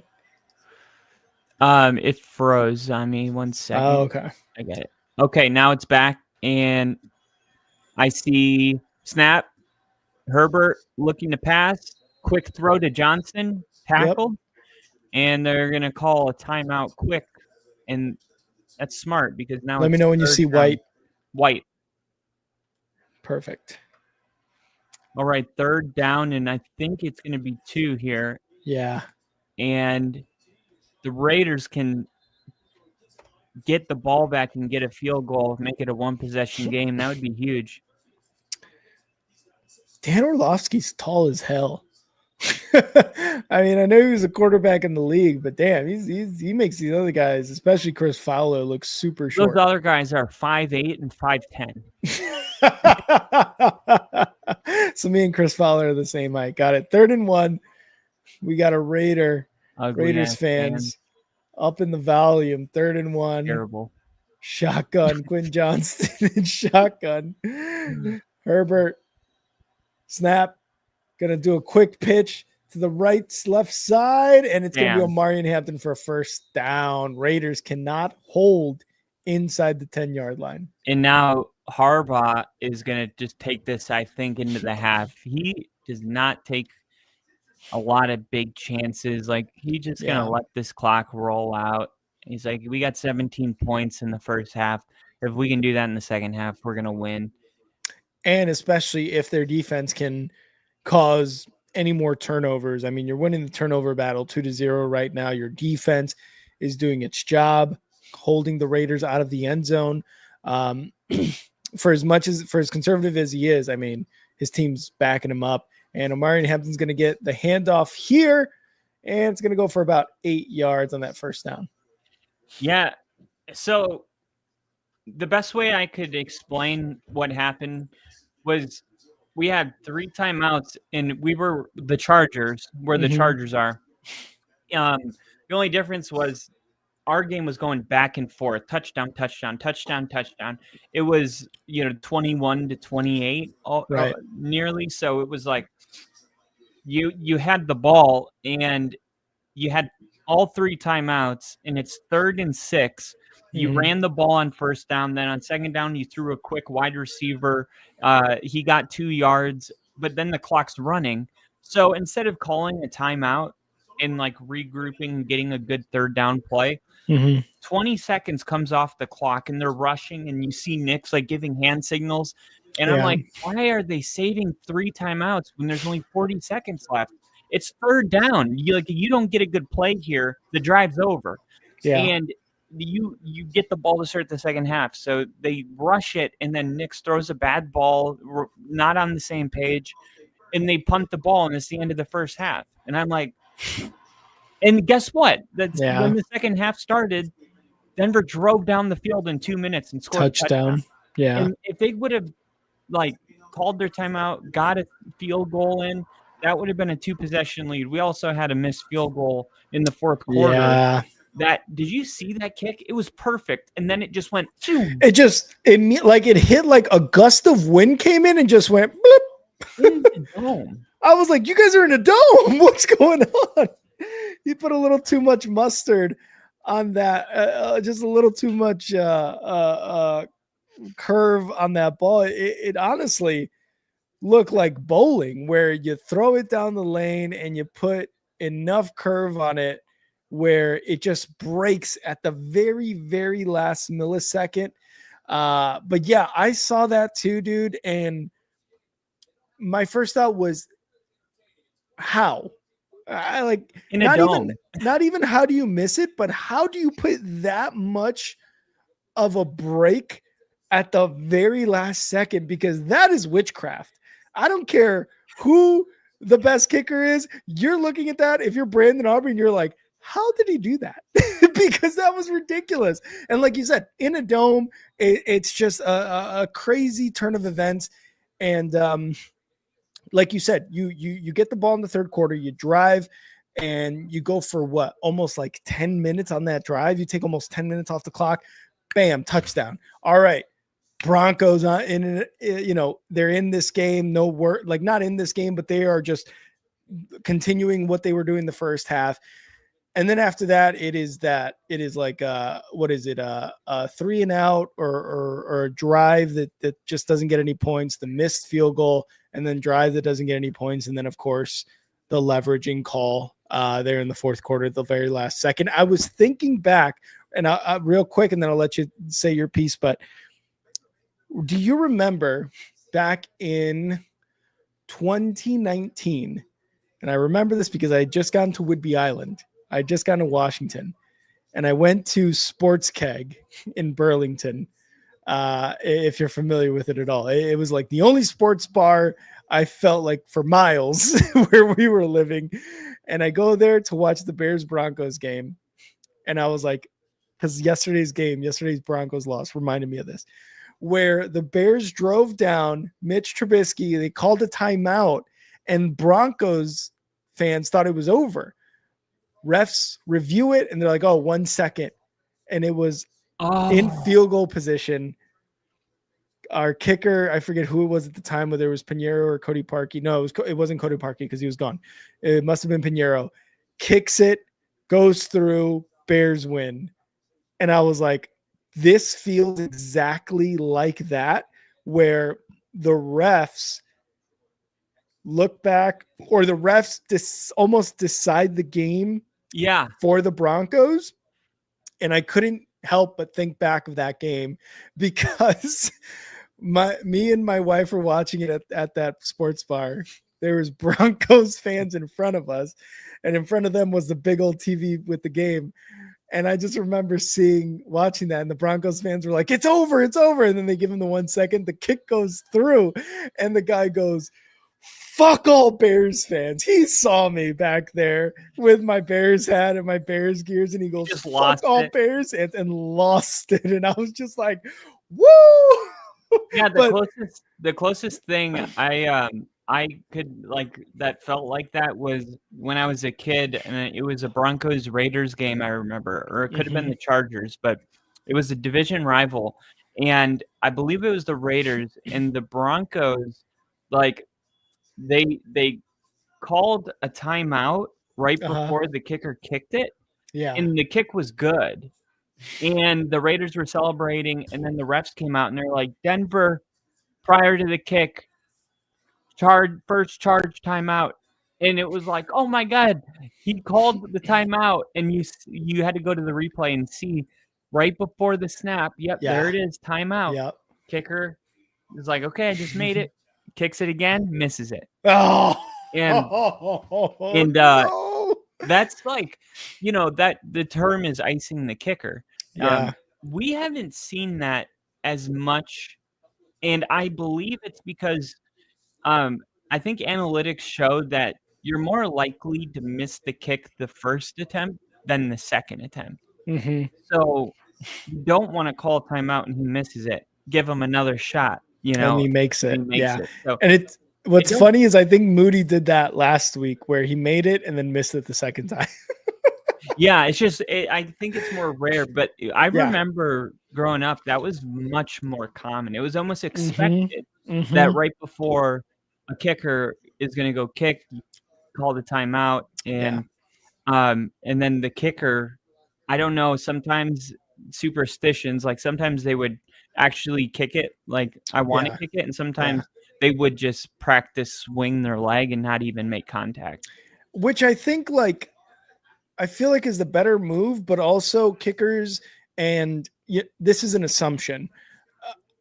When you are in that position at the highest level possible, you are going to go through your motions regardless if there's a timeout or not. And I think it is just one of those, because I am a creature of habit, and I can only assume, professional athletes are also creatures of habit when it comes to their profession.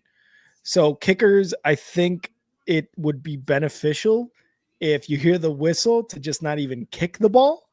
But I can understand if they're just like, I'm going to kick it and who gives a fuck, right? Yeah. Like, who cares? I'm just going to kick it because this is how I kick. This is my job, and this is how I know where the wind is, blah, blah, blah, blah, blah. Yeah, exactly. But like, it sucks when it doesn't go your way.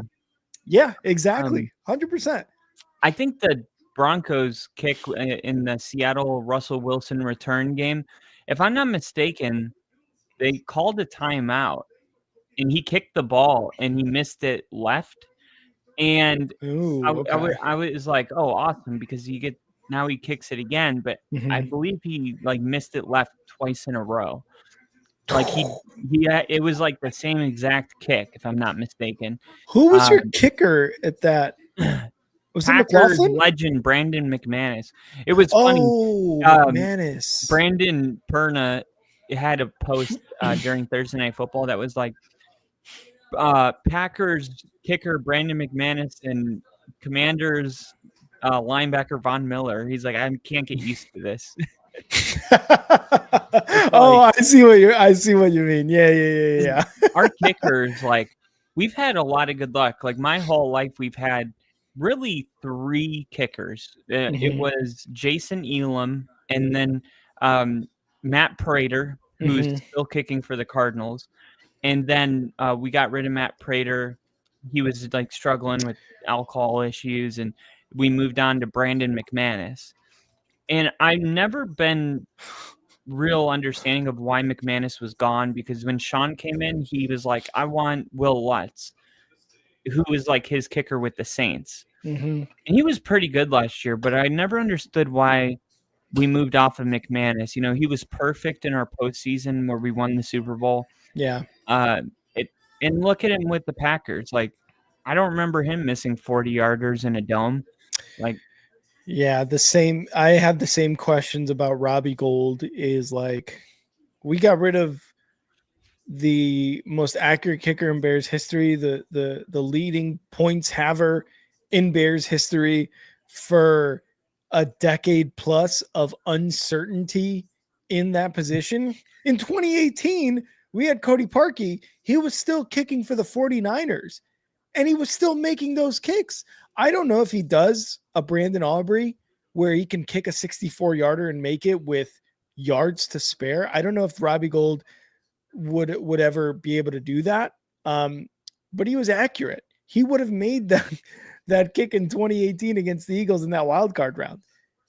He would have made that. So kickers I'm have in a the same bad way. season sometimes, and I think kicker is one of those spots where you can have a bad season and then like you can fix it.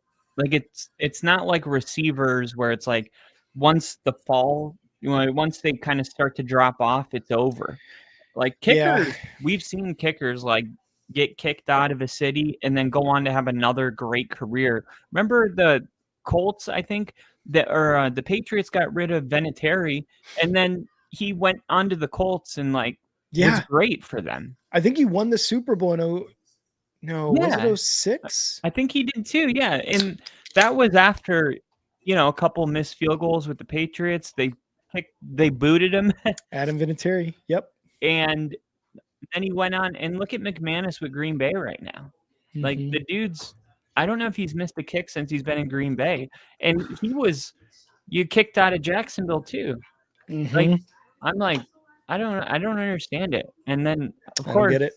In Green Bay, like he's doing his thing right now. But yeah, when things aren't going your way, you're going to question everything. And Will Lutz, he's been pretty good. Like he's like 40 for 42, from that range since being a Bronco. And it's just like, we're just in a bad place right now.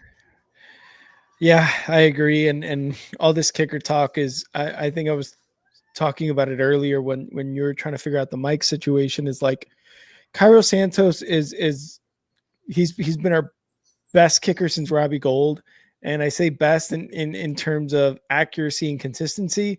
But when you got guys like Brandon Aubrey, the guy for the Steelers kicking 55 plus, 60 plus yarders, you really start to question whether an older kicker like Cairo Santos was worth that 4-year deal we gave him last year, before the beginning of last year, because he can't make a 60-yarder. He can barely kick it out of the back of the end zone on a kickoff, much less attempt a 60-yard field goal. He missed a 50-yarder game. He in two ways: in not making that first 50-yard field goal and in not kicking it out of bounds, or in the back of the end zone in that last kickoff against the Vikings. So yeah, I'm totally with you. Like the Bears are just, they get rid of some of their best guys and the organization makes some of the worst moves possible as soon as George McCaskey takes over. And we are reaping the bad luck from it. So I totally feel you. I'm right there with you in terms of talent. Well, we're going to get back here. Second half of Chargers Raiders. The Chargers have a 17-6 lead. Jim Harbaugh looks like he doesn't really know where he's at right now. He just knows he's talking to a very pretty blonde woman. And with that being said, I'm going to get out of here, guys. I've got to finish my husbandly duties.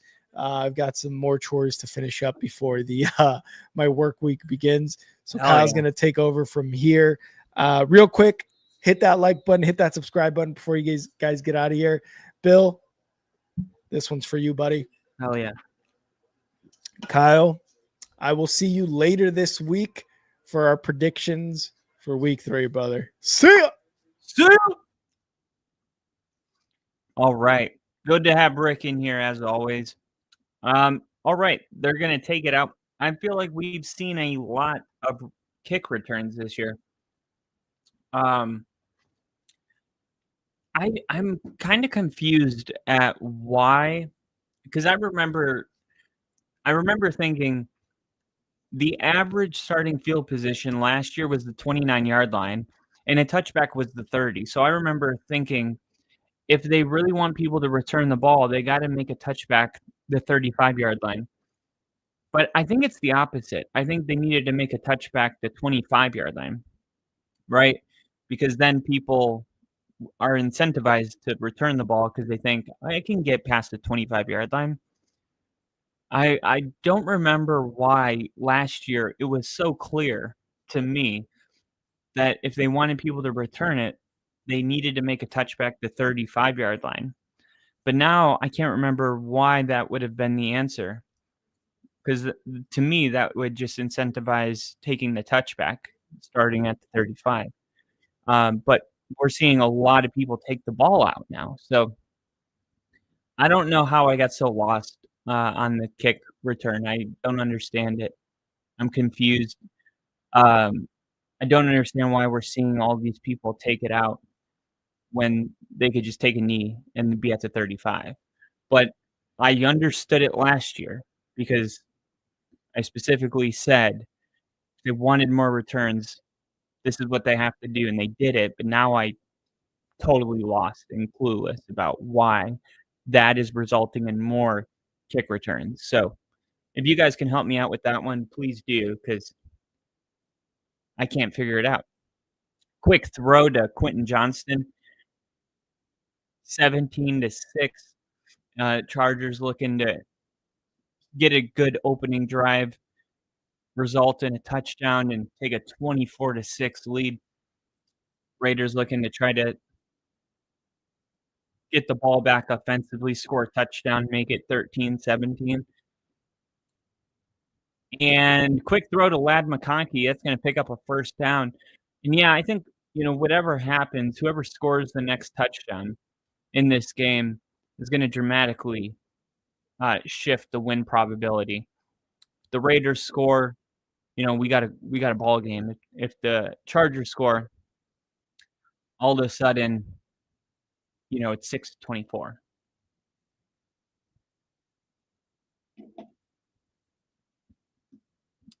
Herbert, 12 for 17, 170 yards, 2 touchdowns tonight. Looks like we're in a power formation with Hampton in the backfield.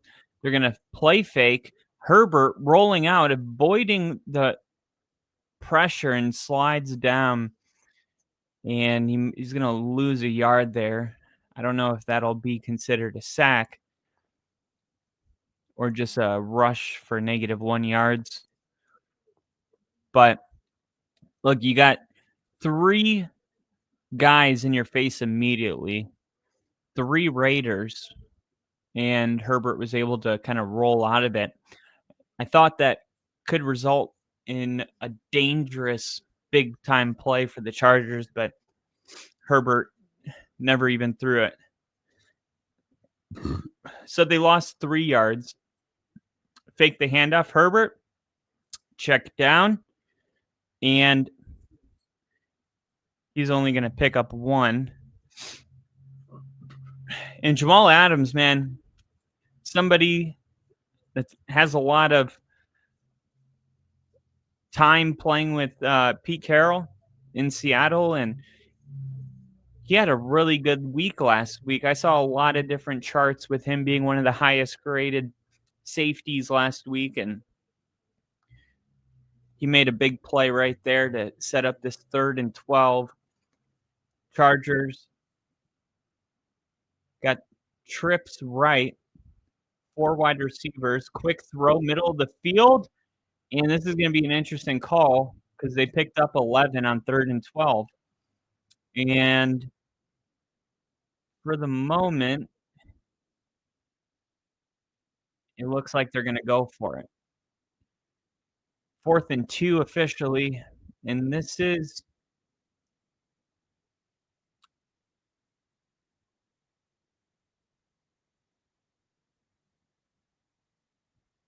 wow. Number 44, Matlock, comes into the game. Jeez. And now we get a timeout. A Raiders timeout, And that felt like a timeout you don't want to use. You're down 11 points. You know at some point, if you're gonna come back into this game, time's probably gonna be a factor, and you burn a timeout.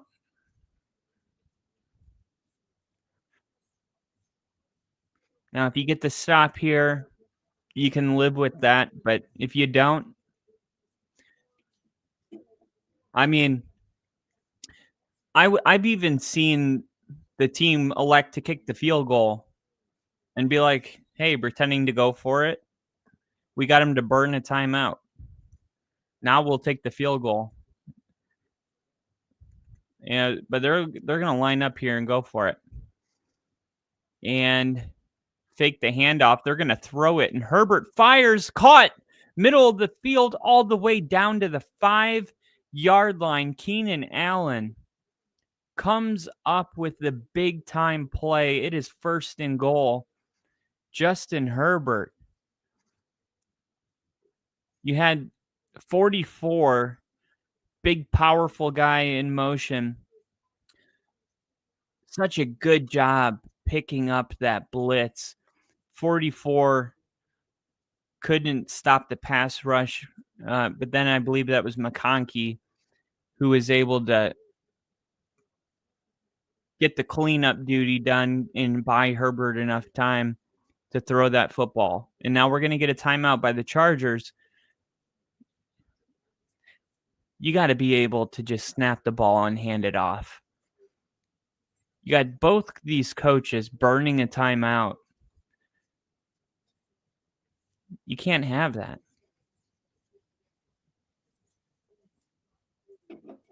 And based on body language, it looked like Ladd McConkey was not lined up where he needed to be, because it looked like Herbert was just coaching McConkey on the sideline.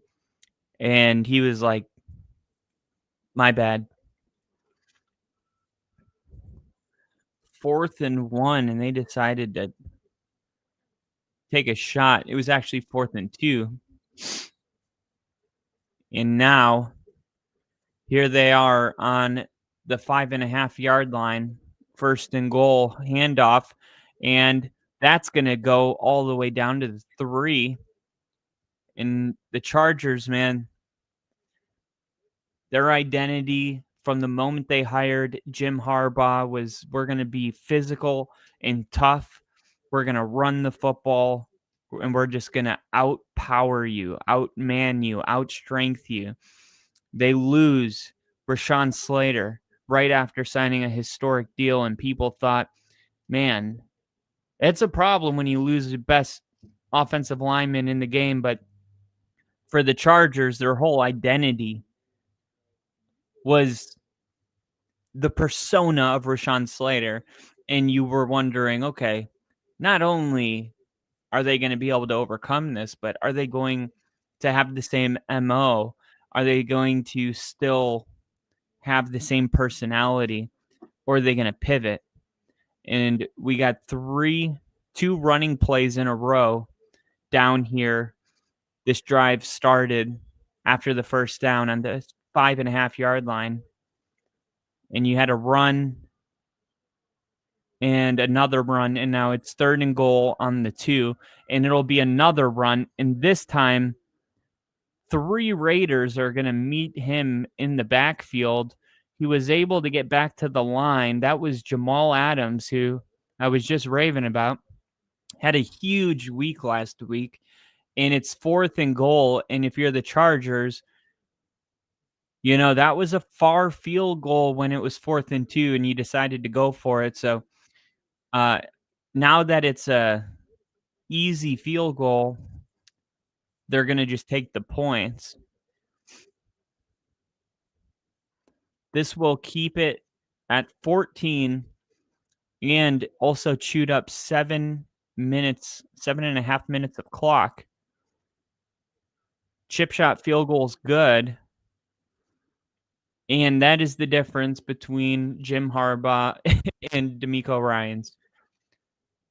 You just ran it 3 times in a row.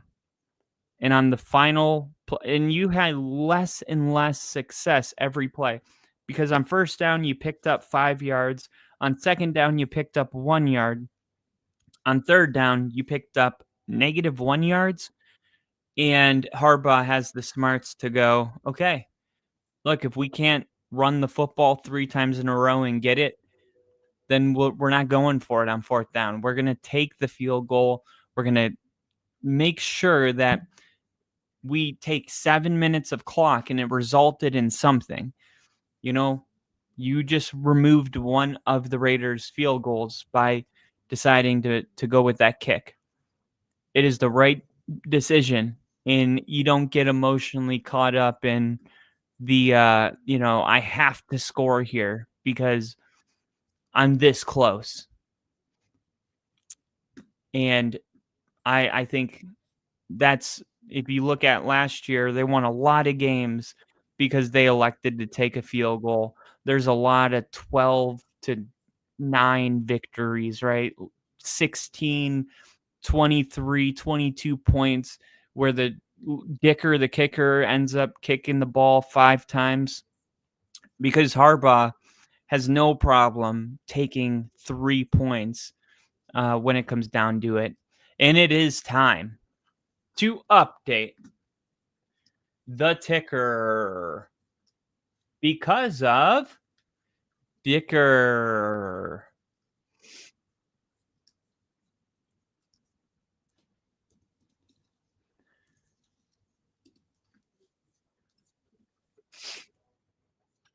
Ooh, and the snap was mishandled. Whew. Luckily, it didn't result in a catastrophic situation. And they're saying right now, I'm surprised that they didn't go for it. Analytics said they should go for it. Analytics don't. I mean, I'm not saying they don't matter at all, but they don't mean that much to me personally. It's like, okay, the analytics say go for it. Okay. But if you go for it and you don't get it, then what? It's like, well, the analytics said that we were going to get it. Okay. I mean, what does it matter? Like, it doesn't, to me, it just doesn't do anything for me. Like, I care about analytics when it comes to how fast players reach 20 miles an hour, how successful this player is against this type of a coverage, how many yards per play. Like, I love analytics, but when it comes to analytics say to go for it on fourth down, it means nothing to me because analytics are ever changing.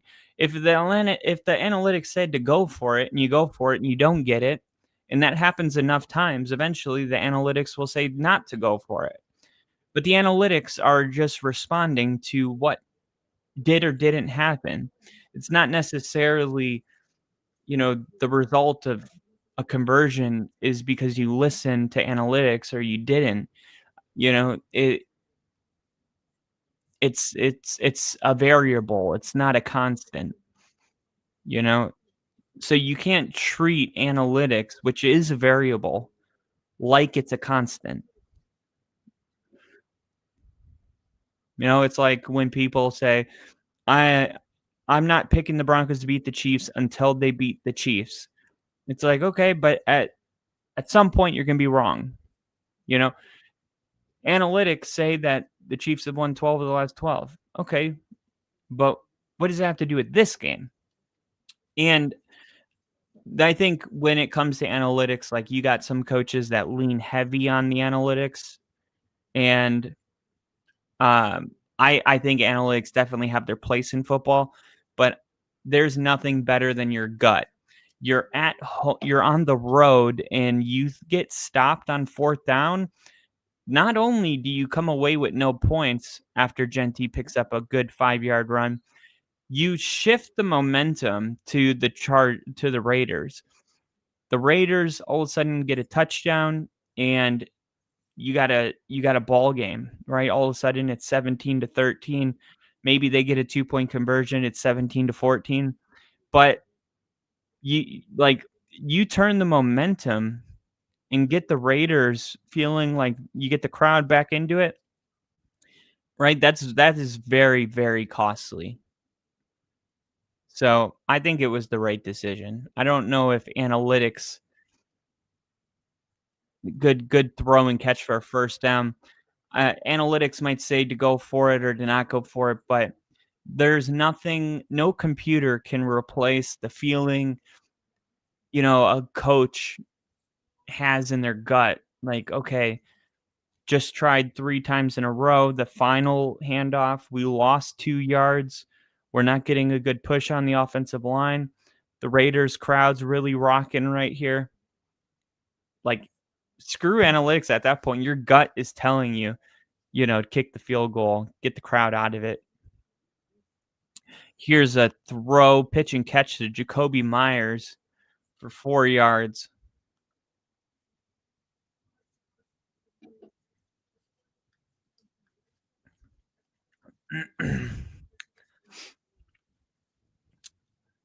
And just like that, there's only 5.5 minutes left in this third quarter. See if the Raiders can score on this drive. Here's Genty, able to pick up 4 yards. Just kind of small running back when you watch him play. Not a big guy, right? Kind of gets lost in the pile and just comes out on the other side. Thought that could have easily been a gain of 1 or nothing, and he picked up 4. Here's a 3rd and 1 where they'll run a QB sneak with Geno Smith, and it looks like they're going to pick up that first down. Yeah, it's going to be a first down. Khalil Mack in a sling on the sideline. He is out tonight, left arm injury. We were able to see videos of his arm bent completely, very gruesome. So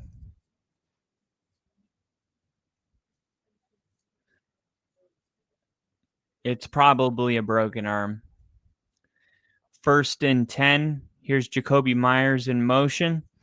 Quick snap, fakes the handoff. Geno looking, trying to buy time, but he's not keeping his head downfield. And, you're buying all this time as a quarterback. That's great, but it's for nothing if your head's not looking at your receivers. You're buying time, and your receivers are trying to get open, but Geno is, he's caught up in this game, and he's not keeping his eyes downfield. Here's Geno looking, clean pockets, got to throw the check down. Here's Genty, and Genty picks up 3 yards. It's going to bring up 3rd down.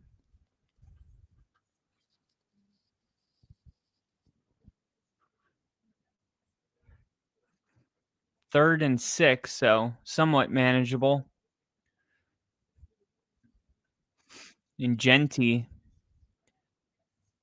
has been a relief, almost like a relief safety blanket for Geno today. 5 for 10 on 3rd down tonight. 50%. Here, some pressure coming from the safety, and Brock Bowers. A very inaccurate pass from Geno Smith.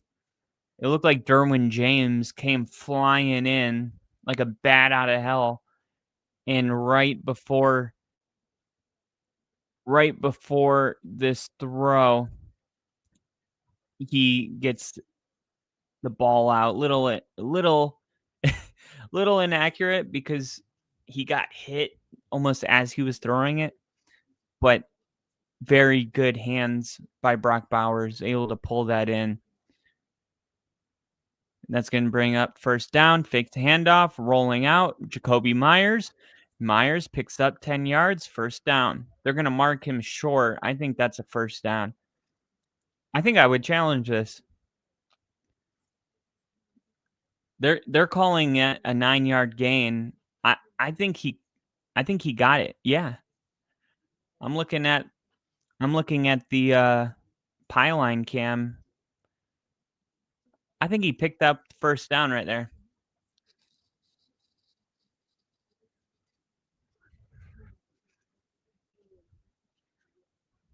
They're going to mark it just short. And now they're going to throw it and take a shot, and that's going to be incomplete. All of a sudden, it's 3rd and 1, and if you don't pick it up here, it might have been worth a challenge, because I thought they picked up the first down. Oh, and then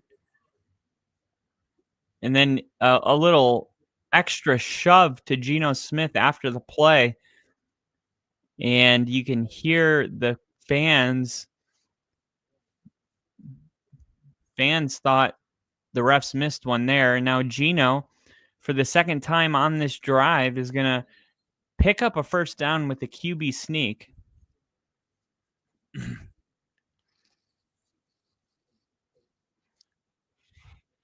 So we've only seen, in the whole third quarter, each team possessed the ball one time. Chargers took 7.5 minutes to score a touchdown. The Raiders are on a 12-play, 6.5-minute drive as we speak. 50 seconds left in the third quarter. Both teams only one possession in the second half as we get ready to go into the fourth quarter. 40 seconds left in the third. Geno is going to hand it off to Genty, and Genty's going to run into a wall of Chargers, and we're going to be under 30 seconds, 2nd and 10. Not sure if we're going to see the ball get snapped here or not.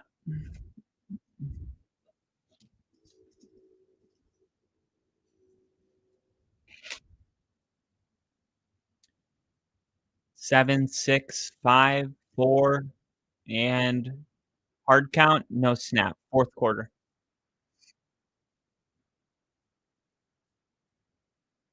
Not a lot of urgency by the Raiders. And I think I even heard some boos from the crowd. I mean, look, you're down multiple touchdowns. You know? Like, you're acting like you're either tied or down 1.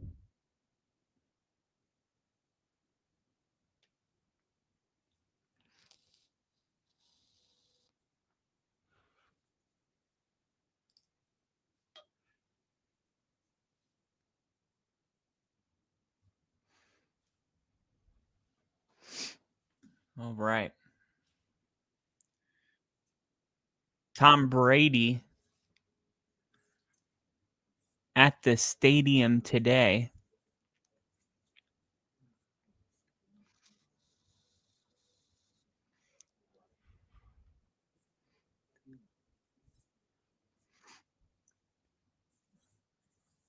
Ramzak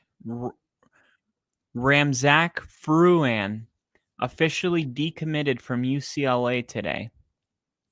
Hashtag God's plan. Number 1 linebacker in Washington. He was in line to go to UCLA.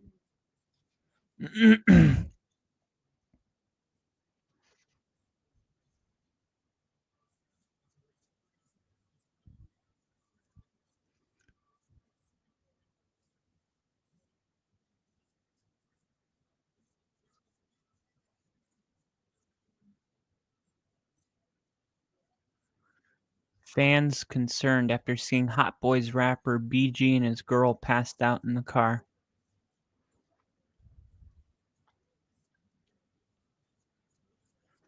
Why? They're sleeping.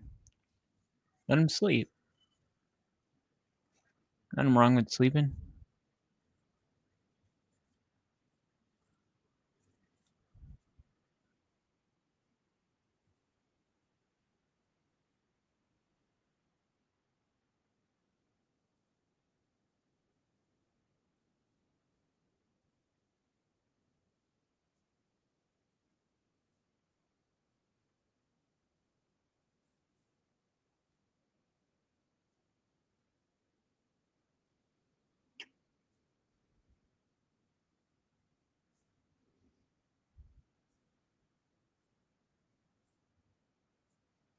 All right. Very slow tempo on this drive. Here's Genty. Pick up 3 to 4 yards, first down. If you're going to spend this much time on a drive, you're going on 8 minutes, 14 plays, 52 yards. You got to get a touchdown. You're spending a lot of time to come away with a field goal. Could still make it a 2-possession game, but it's 3rd and 6, and now you got a free play, and now they're not going to blow it dead, and Gino's going to spin and roll out, take a shot to the end zone, and it is incomplete, broken up. But at least 2 things. At least the refs let it play out, and at least Gino threw the ball up and gave his receiver a chance. But the offside penalty,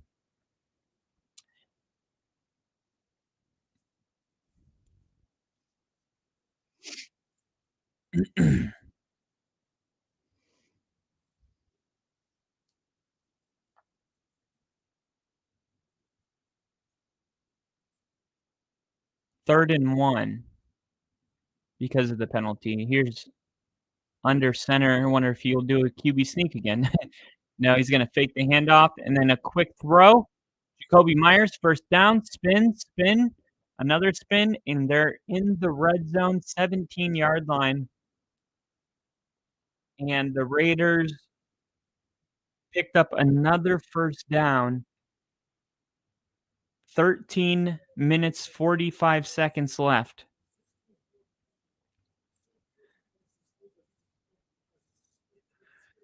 Jacoby Myers, man. 6 for 8, 38 yards. Here's Geno Smith. Looking, firing, end zone, way too high. Incomplete. Too high for Brock Bowers. The ball kind of sailed on him.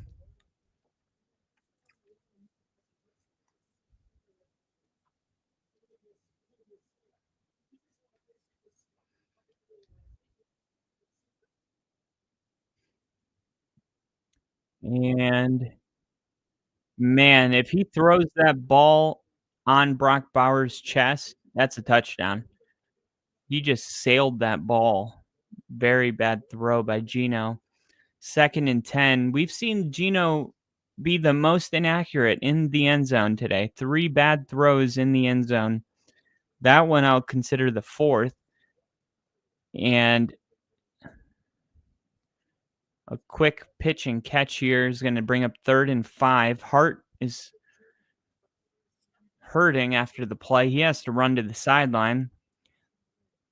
And he just landed awkwardly on his left hand. And 3rd and 7. Looks like the Chargers are showing pressure. Let's see if they back out of it or if they bring it. They bring 4. And here's Geno running, picks up the first down after lowering a shoulder. And it looks like it's going to come back for holding anyway.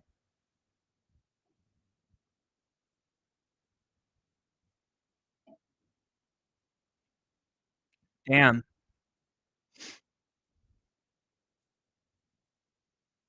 And Pete Carroll is livid. And that's just a good job by Geno, being able to get out of there. Man. Geno, 13 years in, lowering his shoulder. And now it's 3rd and 17, and all of a sudden you've spent 10.5 minutes on this drive, and you're going to have to get a field goal unless you get a big 3rd down play here. And you're going to throw a check down? And a check down, that is like you just took 11 minutes out of the game to match the Chargers' field goal. So essentially, we're at the same deficit we went into the half with 11 minutes left in the game.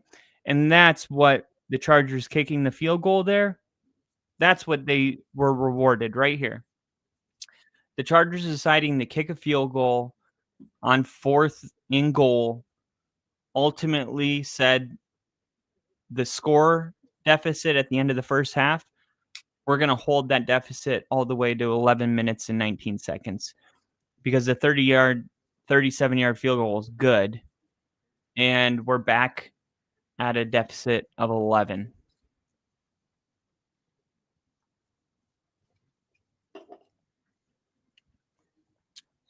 So 3 field goals today. And it's time to update the ticker.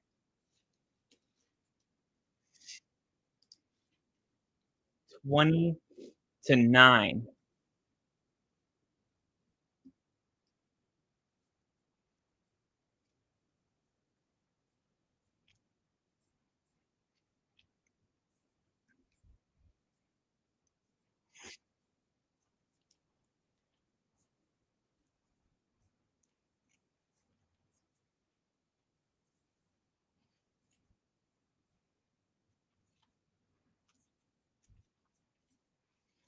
I'm looking at Bryce Young. He looked like he was throwing the ball pretty well on Sunday.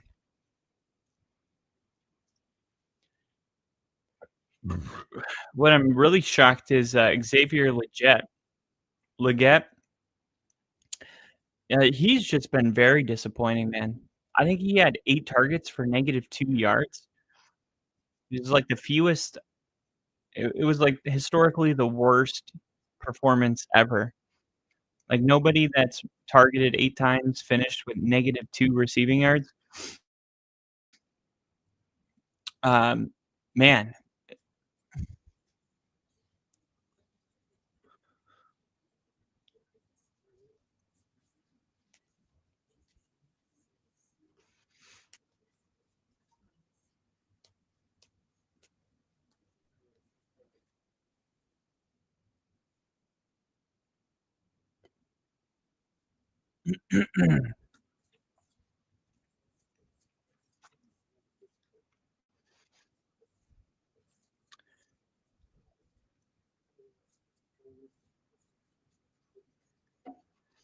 Nico Collins had an incredible touchdown in that first game.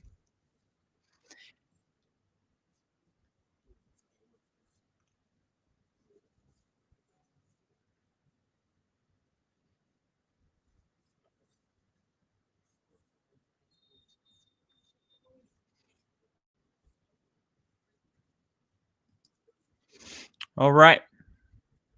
Here we go. Let's see how the Chargers respond.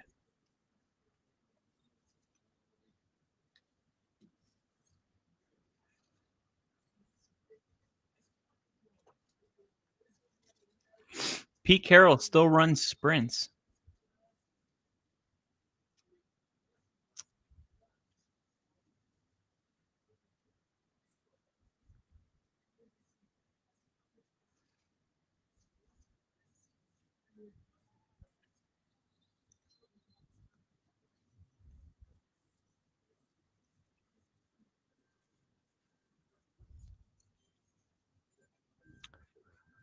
All right. Take another commercial break.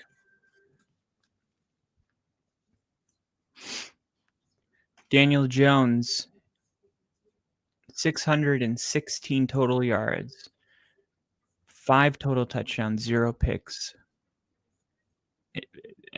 Gosh.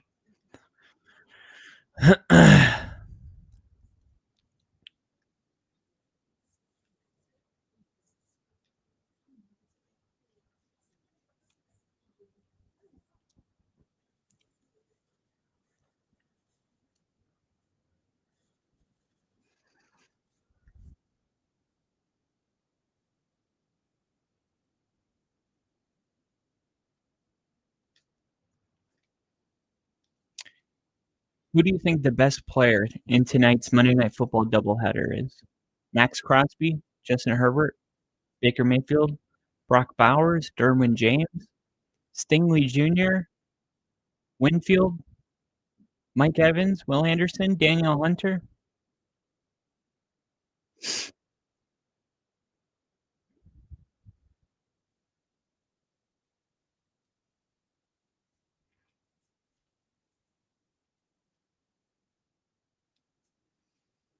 Man, we should be 2-0 right now. I'm just so upset that we're not 2-0.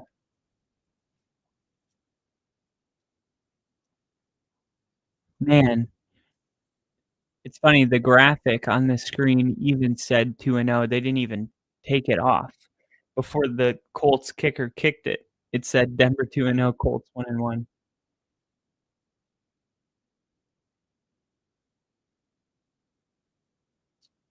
On just 15 pass rushing snaps, Joey Bosa recorded 7 pressures. Dude, I knew that was my big takeaway after Monday Night Football or Sunday Night Football last week, was that Joey Bosa was going to be really good. Receiving efficiency through the first 2 weeks. Zay Flowers, Puka Nacua, JSN in front.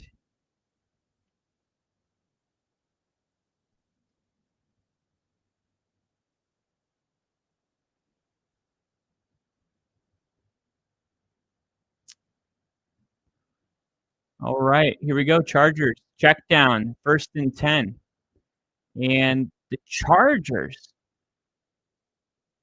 pick up a hard-fought 9 yards. There's Najee Harris. Najee Harris, you know, the eye injury, all the questions that came with it, and then last week we only see him with 1 catch. Here he is in this game. Expected a big year out of him. He stays in the game for 2nd and 1.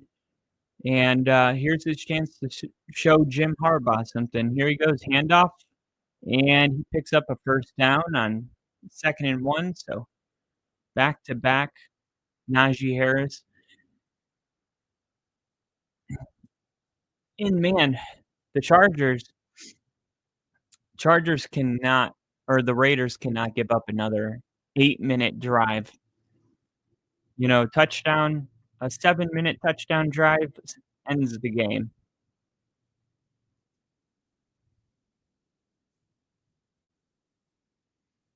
As we go under 10 minutes here, 1st and 10. It's like going 2 tight ends, 11 personnel. Najee Harris, quick throw. Najee Harris picks up 10. Yeah. Najee Harris.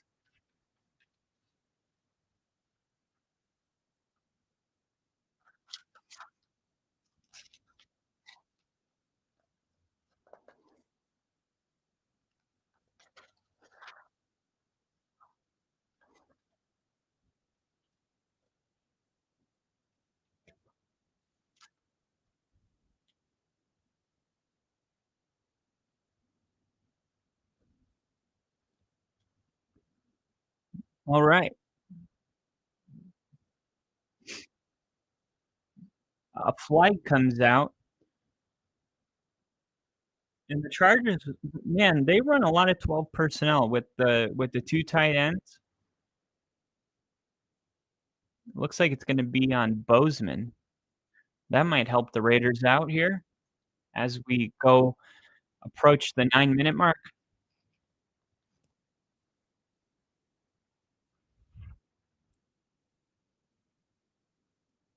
No, there is no foul on the play for ineligible wide receiver or ineligible man downfield.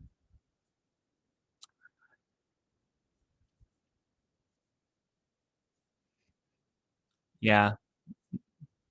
Look at this. Boom. The Chargers, man. big-bodied players just create a wall. That's their identity. They're a bully team. They wanna be the most physical team every week. 9 minutes, 7 seconds left. Ball snapped. Herbert, quick throw. Ladd McConkey, he's gonna oh, man, if he coulda broke that tackle, he could have gone for 20, 30 more yards, maybe a touchdown, but instead, it's gonna be 3rd and 3. And we are at 8 minutes, 45 seconds.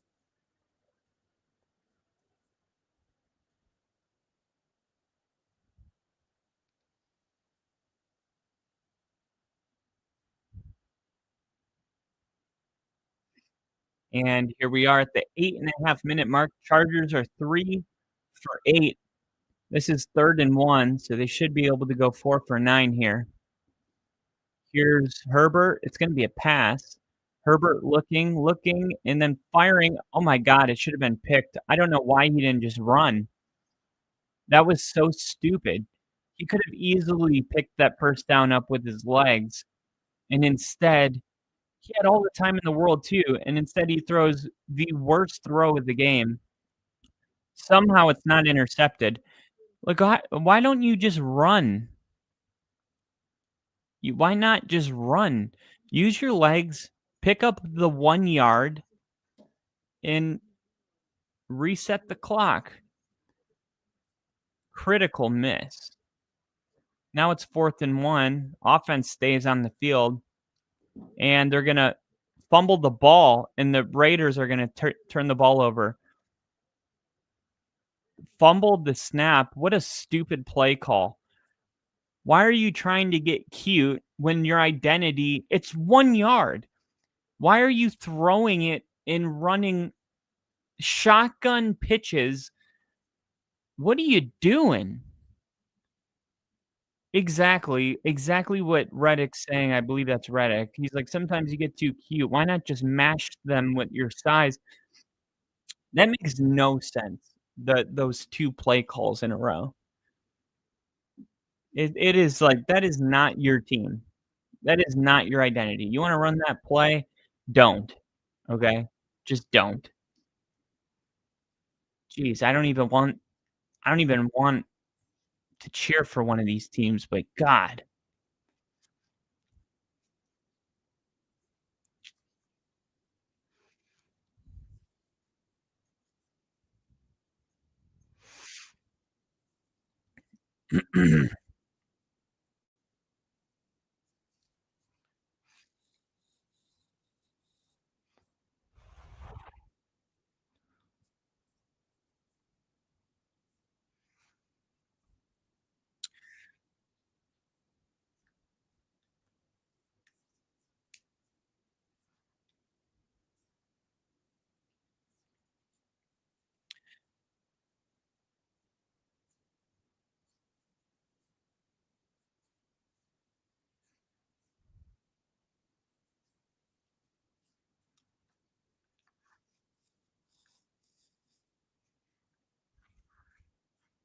JJ McCarthy career is effectively over with the Vikings. That's 7 horrible quarters.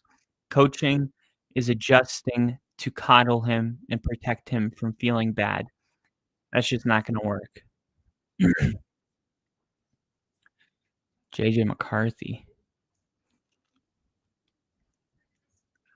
Struggling. Bengals have been in contact with the Packers over Malik Willis. Packer fans. Would they be willing to part ways with Malik Willis?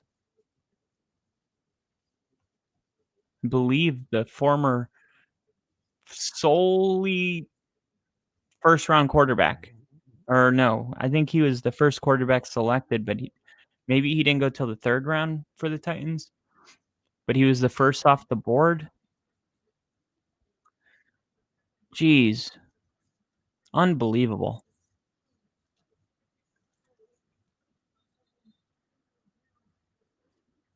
All right. So 8 minutes, 10 seconds. Now the Raiders have, actually have some hope here because the Chargers gave them an opportunity. And now here's a quick throw, and that's gonna be Brock Bowers' 8-yard pitch and catch, and we're under 8 minutes, and as well as the Raiders have been at moving the football, they don't have a touchdown yet.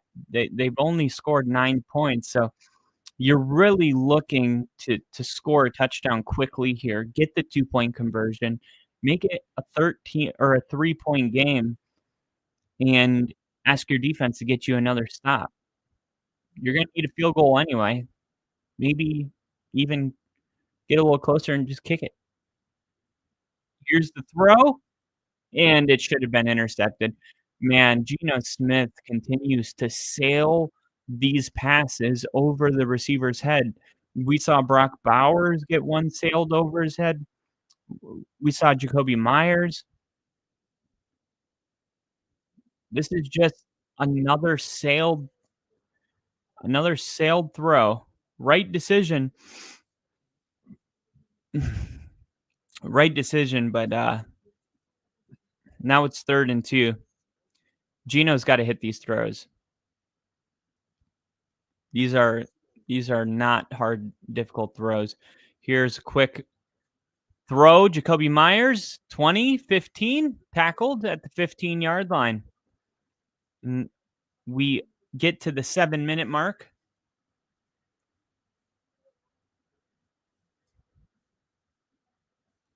Derwin James was bringing the pressure on that one.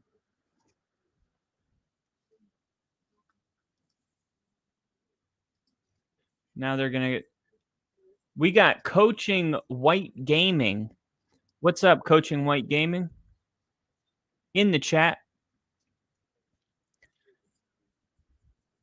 2nd and 10.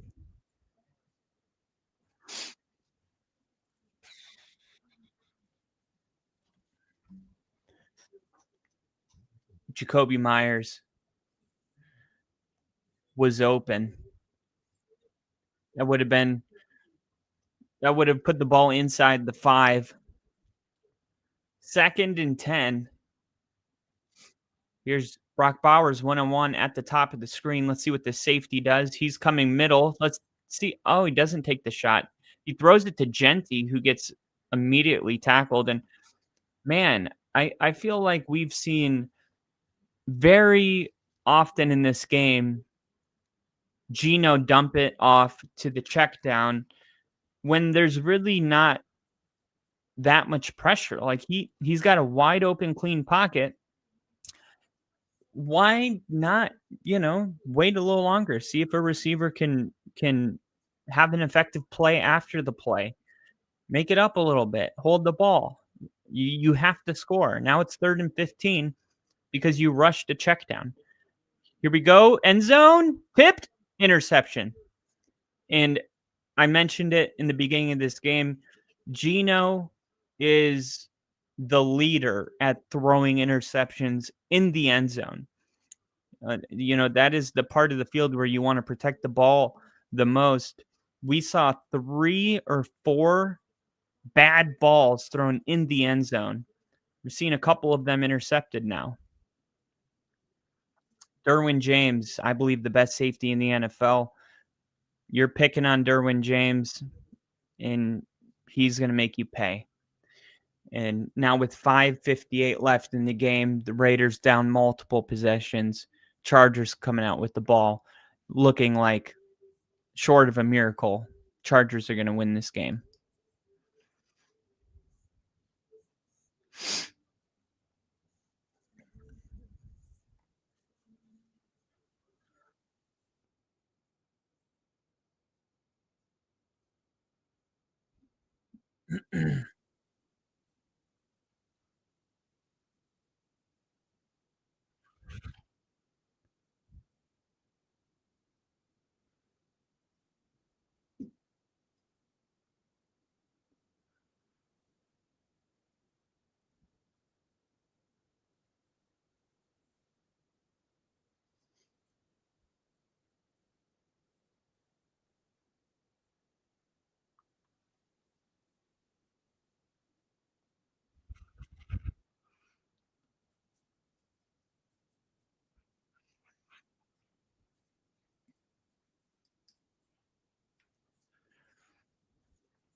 Patrick Mahomes and Travis Kelce celebrating Pat's birthday at the restaurant with Taylor Swift and Kane Brown last night.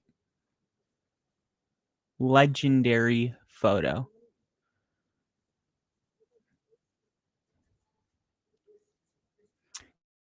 Yeah, well, I mean, Mahomes' birthday falls in the middle of the season.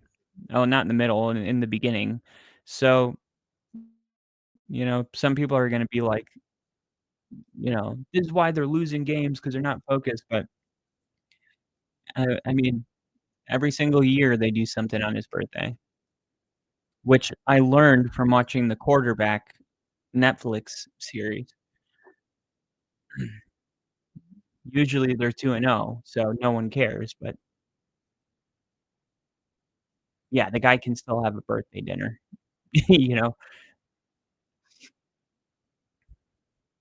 5:58 left. And Geno Smith, 5th game with 3 interceptions, tying a career high. And they're going to hand it off here. And Najee Harris picks up 7 yards on the ground. And that's not a good start for the Raiders, who know that you're going to be running the football, eating clock, and yet you give up 7 yards on the ground. That's deflating. You know exactly what they're doing.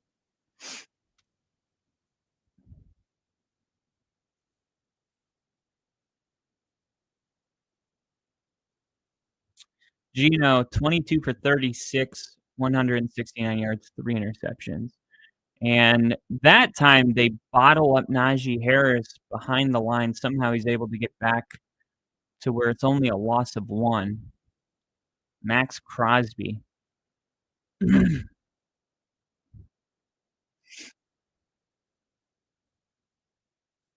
Max Crosby just, geez, such a disrupting player. 4 minutes, 45 seconds left in this game. Chargers 3 for 6. They haven't converted a first down in the second half. Here we go. Quick throw, and it's dropped behind Keenan Allen. And these quarterbacks just not making good throws. This is just not great quarterback play. And like, the Chargers to me don't look like a juggernaut. I don't see this Raiders team. This Raiders team on their way to 1-1, a 1-1 record. The Chargers will be the only 2-0 team. Denver and the Chargers play next week. Hopefully Denver can fix their mistakes and be on top of the division with a 2-1 record. And here's a return, and all of a sudden, the Raiders, oh my gosh, that was dangerously close to being a touchdown, which the Raiders needed because it was maybe the only way they were going to get a touchdown in special teams play of the game. There was a Charger laying down on the ground, and as the Raider was turning the corner, somehow when the Raider went to jump over the Charger on the ground, he was able to lean up and grab him and catch him. Saved maybe a touchdown on that play.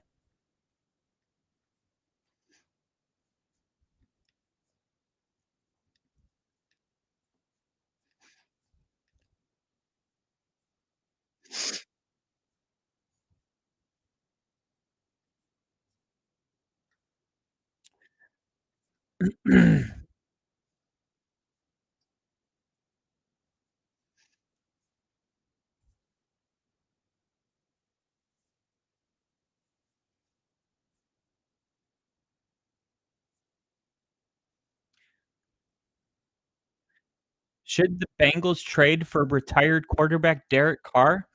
Carr, if he were to unretire, would still need to be traded by the Saints. He has left the door open to returning. Carr is only 34 years old, former 4-time Pro Bowler with playoff experience, and I think Derek Carr is like one of the only quarterbacks to have a season with like a certain amount of passing yards, a certain amount of touchdowns with a quarterback completion percentage at a certain point. There is a stat out there that's like Tom Brady, Mahomes, Derek Carr. I'm going to see if I can find it.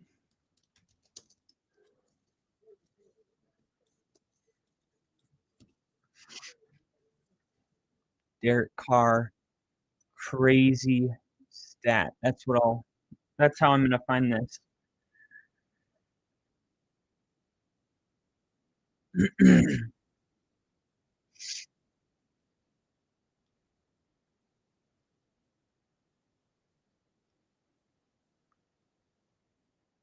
Derek Carr, Raiders franchise rankings. He's first in almost every quarterback. Derek Carr in little under 6 quarters this season, 400 passing touchdowns, 5 touchdowns, 0 picks. Let's see.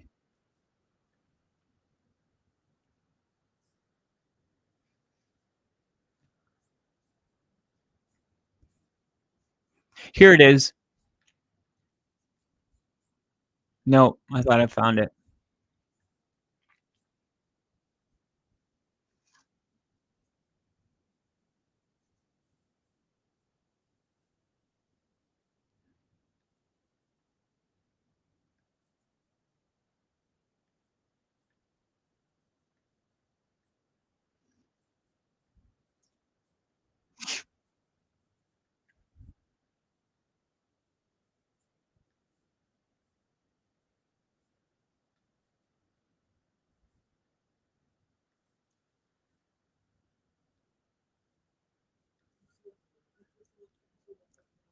Since 2015, Derek Carr has more yards per game than Russ, more yards per attempt than Rodgers, less interceptions than Matt Ryan, more fourth quarter comebacks than Drew Brees, more game-winning drives than Tom Brady.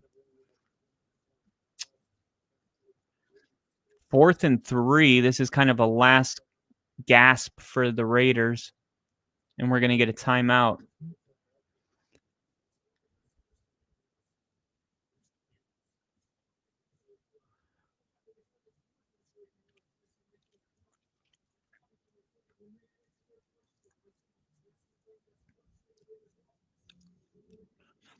Here was one of the stats. Derek Carr's 12-9 since entering the NFL in 2014 when the Raiders allow less than 20 points.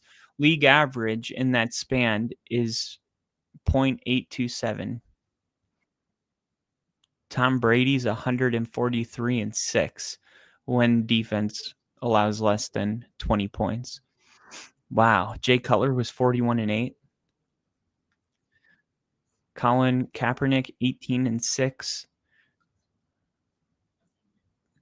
Does anyone? Let's see. What's the least impressive record? Probably Kaepernick, 18-6.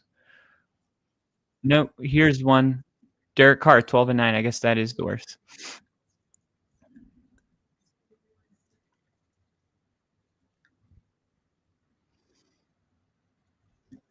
I don't know. Derek Carr is one of those quarterbacks that's hard to put your finger on. Like, you're like, it's like very Eli Manning-y, where it's like, but Eli's got 2 Super Bowls. So here's 4th and 3. He has sack, lunch. You got to get rid of that ball.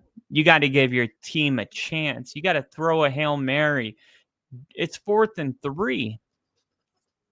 You got to be able to get that ball out of your hands and at least give a receiver, offensive playmaker, an opportunity. Give it to 23. Give it to, man, there's really nobody open, but you got to just throw it up anyway.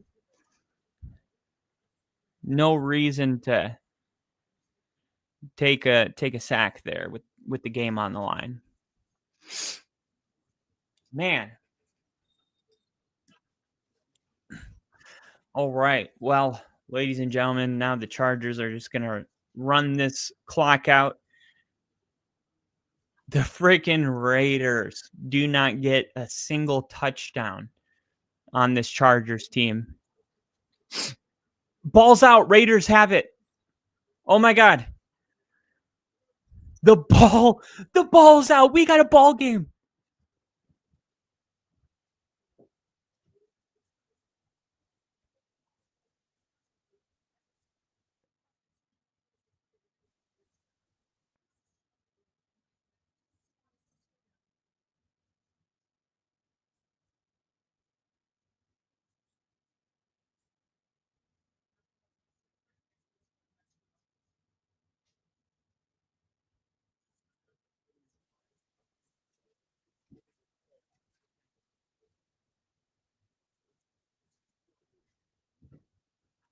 Wow.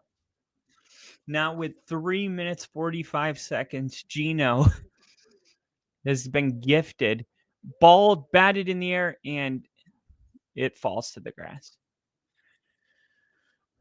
Wow.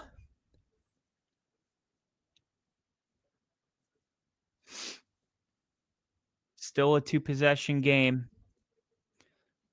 This ball gets batted up into the air, dangerously, almost intercepted. 3:41 to go. Quick throw. Jacoby Myers, he stays in bounds. Clock continues to run. It's going to be 3rd and 5.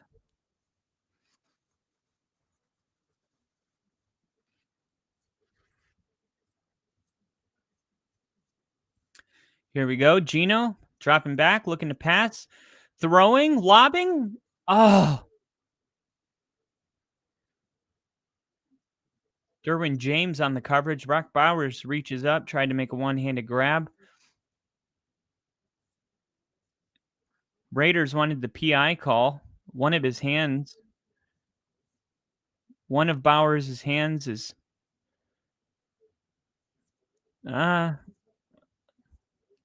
let's see. I don't know. That's so ticky-tack.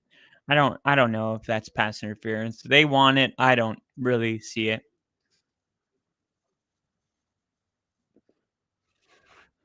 I think it was more of a choice not to throw his other hand up.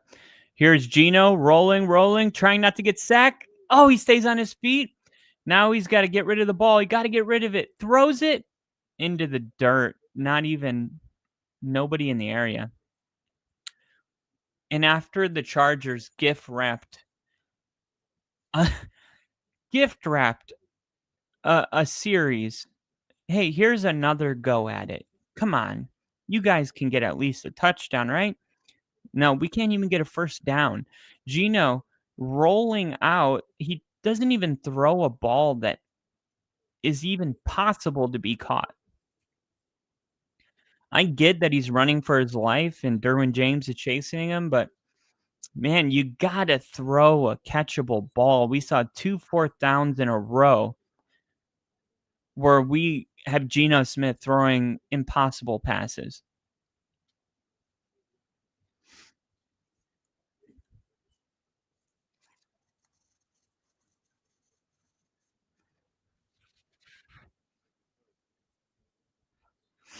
And Omarion Hampton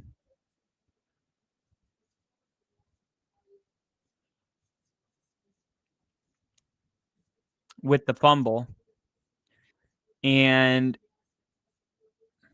we're going to see Najee Harris. Now, I thought Najee was the one that fumbled it last time.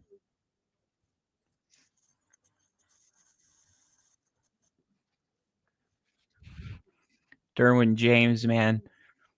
Look at that jersey. If you wanted a game-worn jersey, that's the jersey you want. You can tell how physical he is. Just looking at his jersey, it's pretty much black. That is not a clean jersey. I know there's multiple games where Peyton Manning's jersey, you're like, this is game-worn? This thing looks like it wasn't even worn. Derwin James, that's a game-worn jersey. Here's Herbert, and that's going to pick up a first down. Raiders only have 1 timeout. 2 possessions, and that will be the game. So the Chargers move on to 2-0. They got to get ready quick. They got Denver on Sunday. Broncos looking to get a nasty loss off of their back. It should be both teams 2-0, but leverage has put this game in position where one team will be 3-0 or both teams will be 2-1. But I thought the Chargers, real physical team.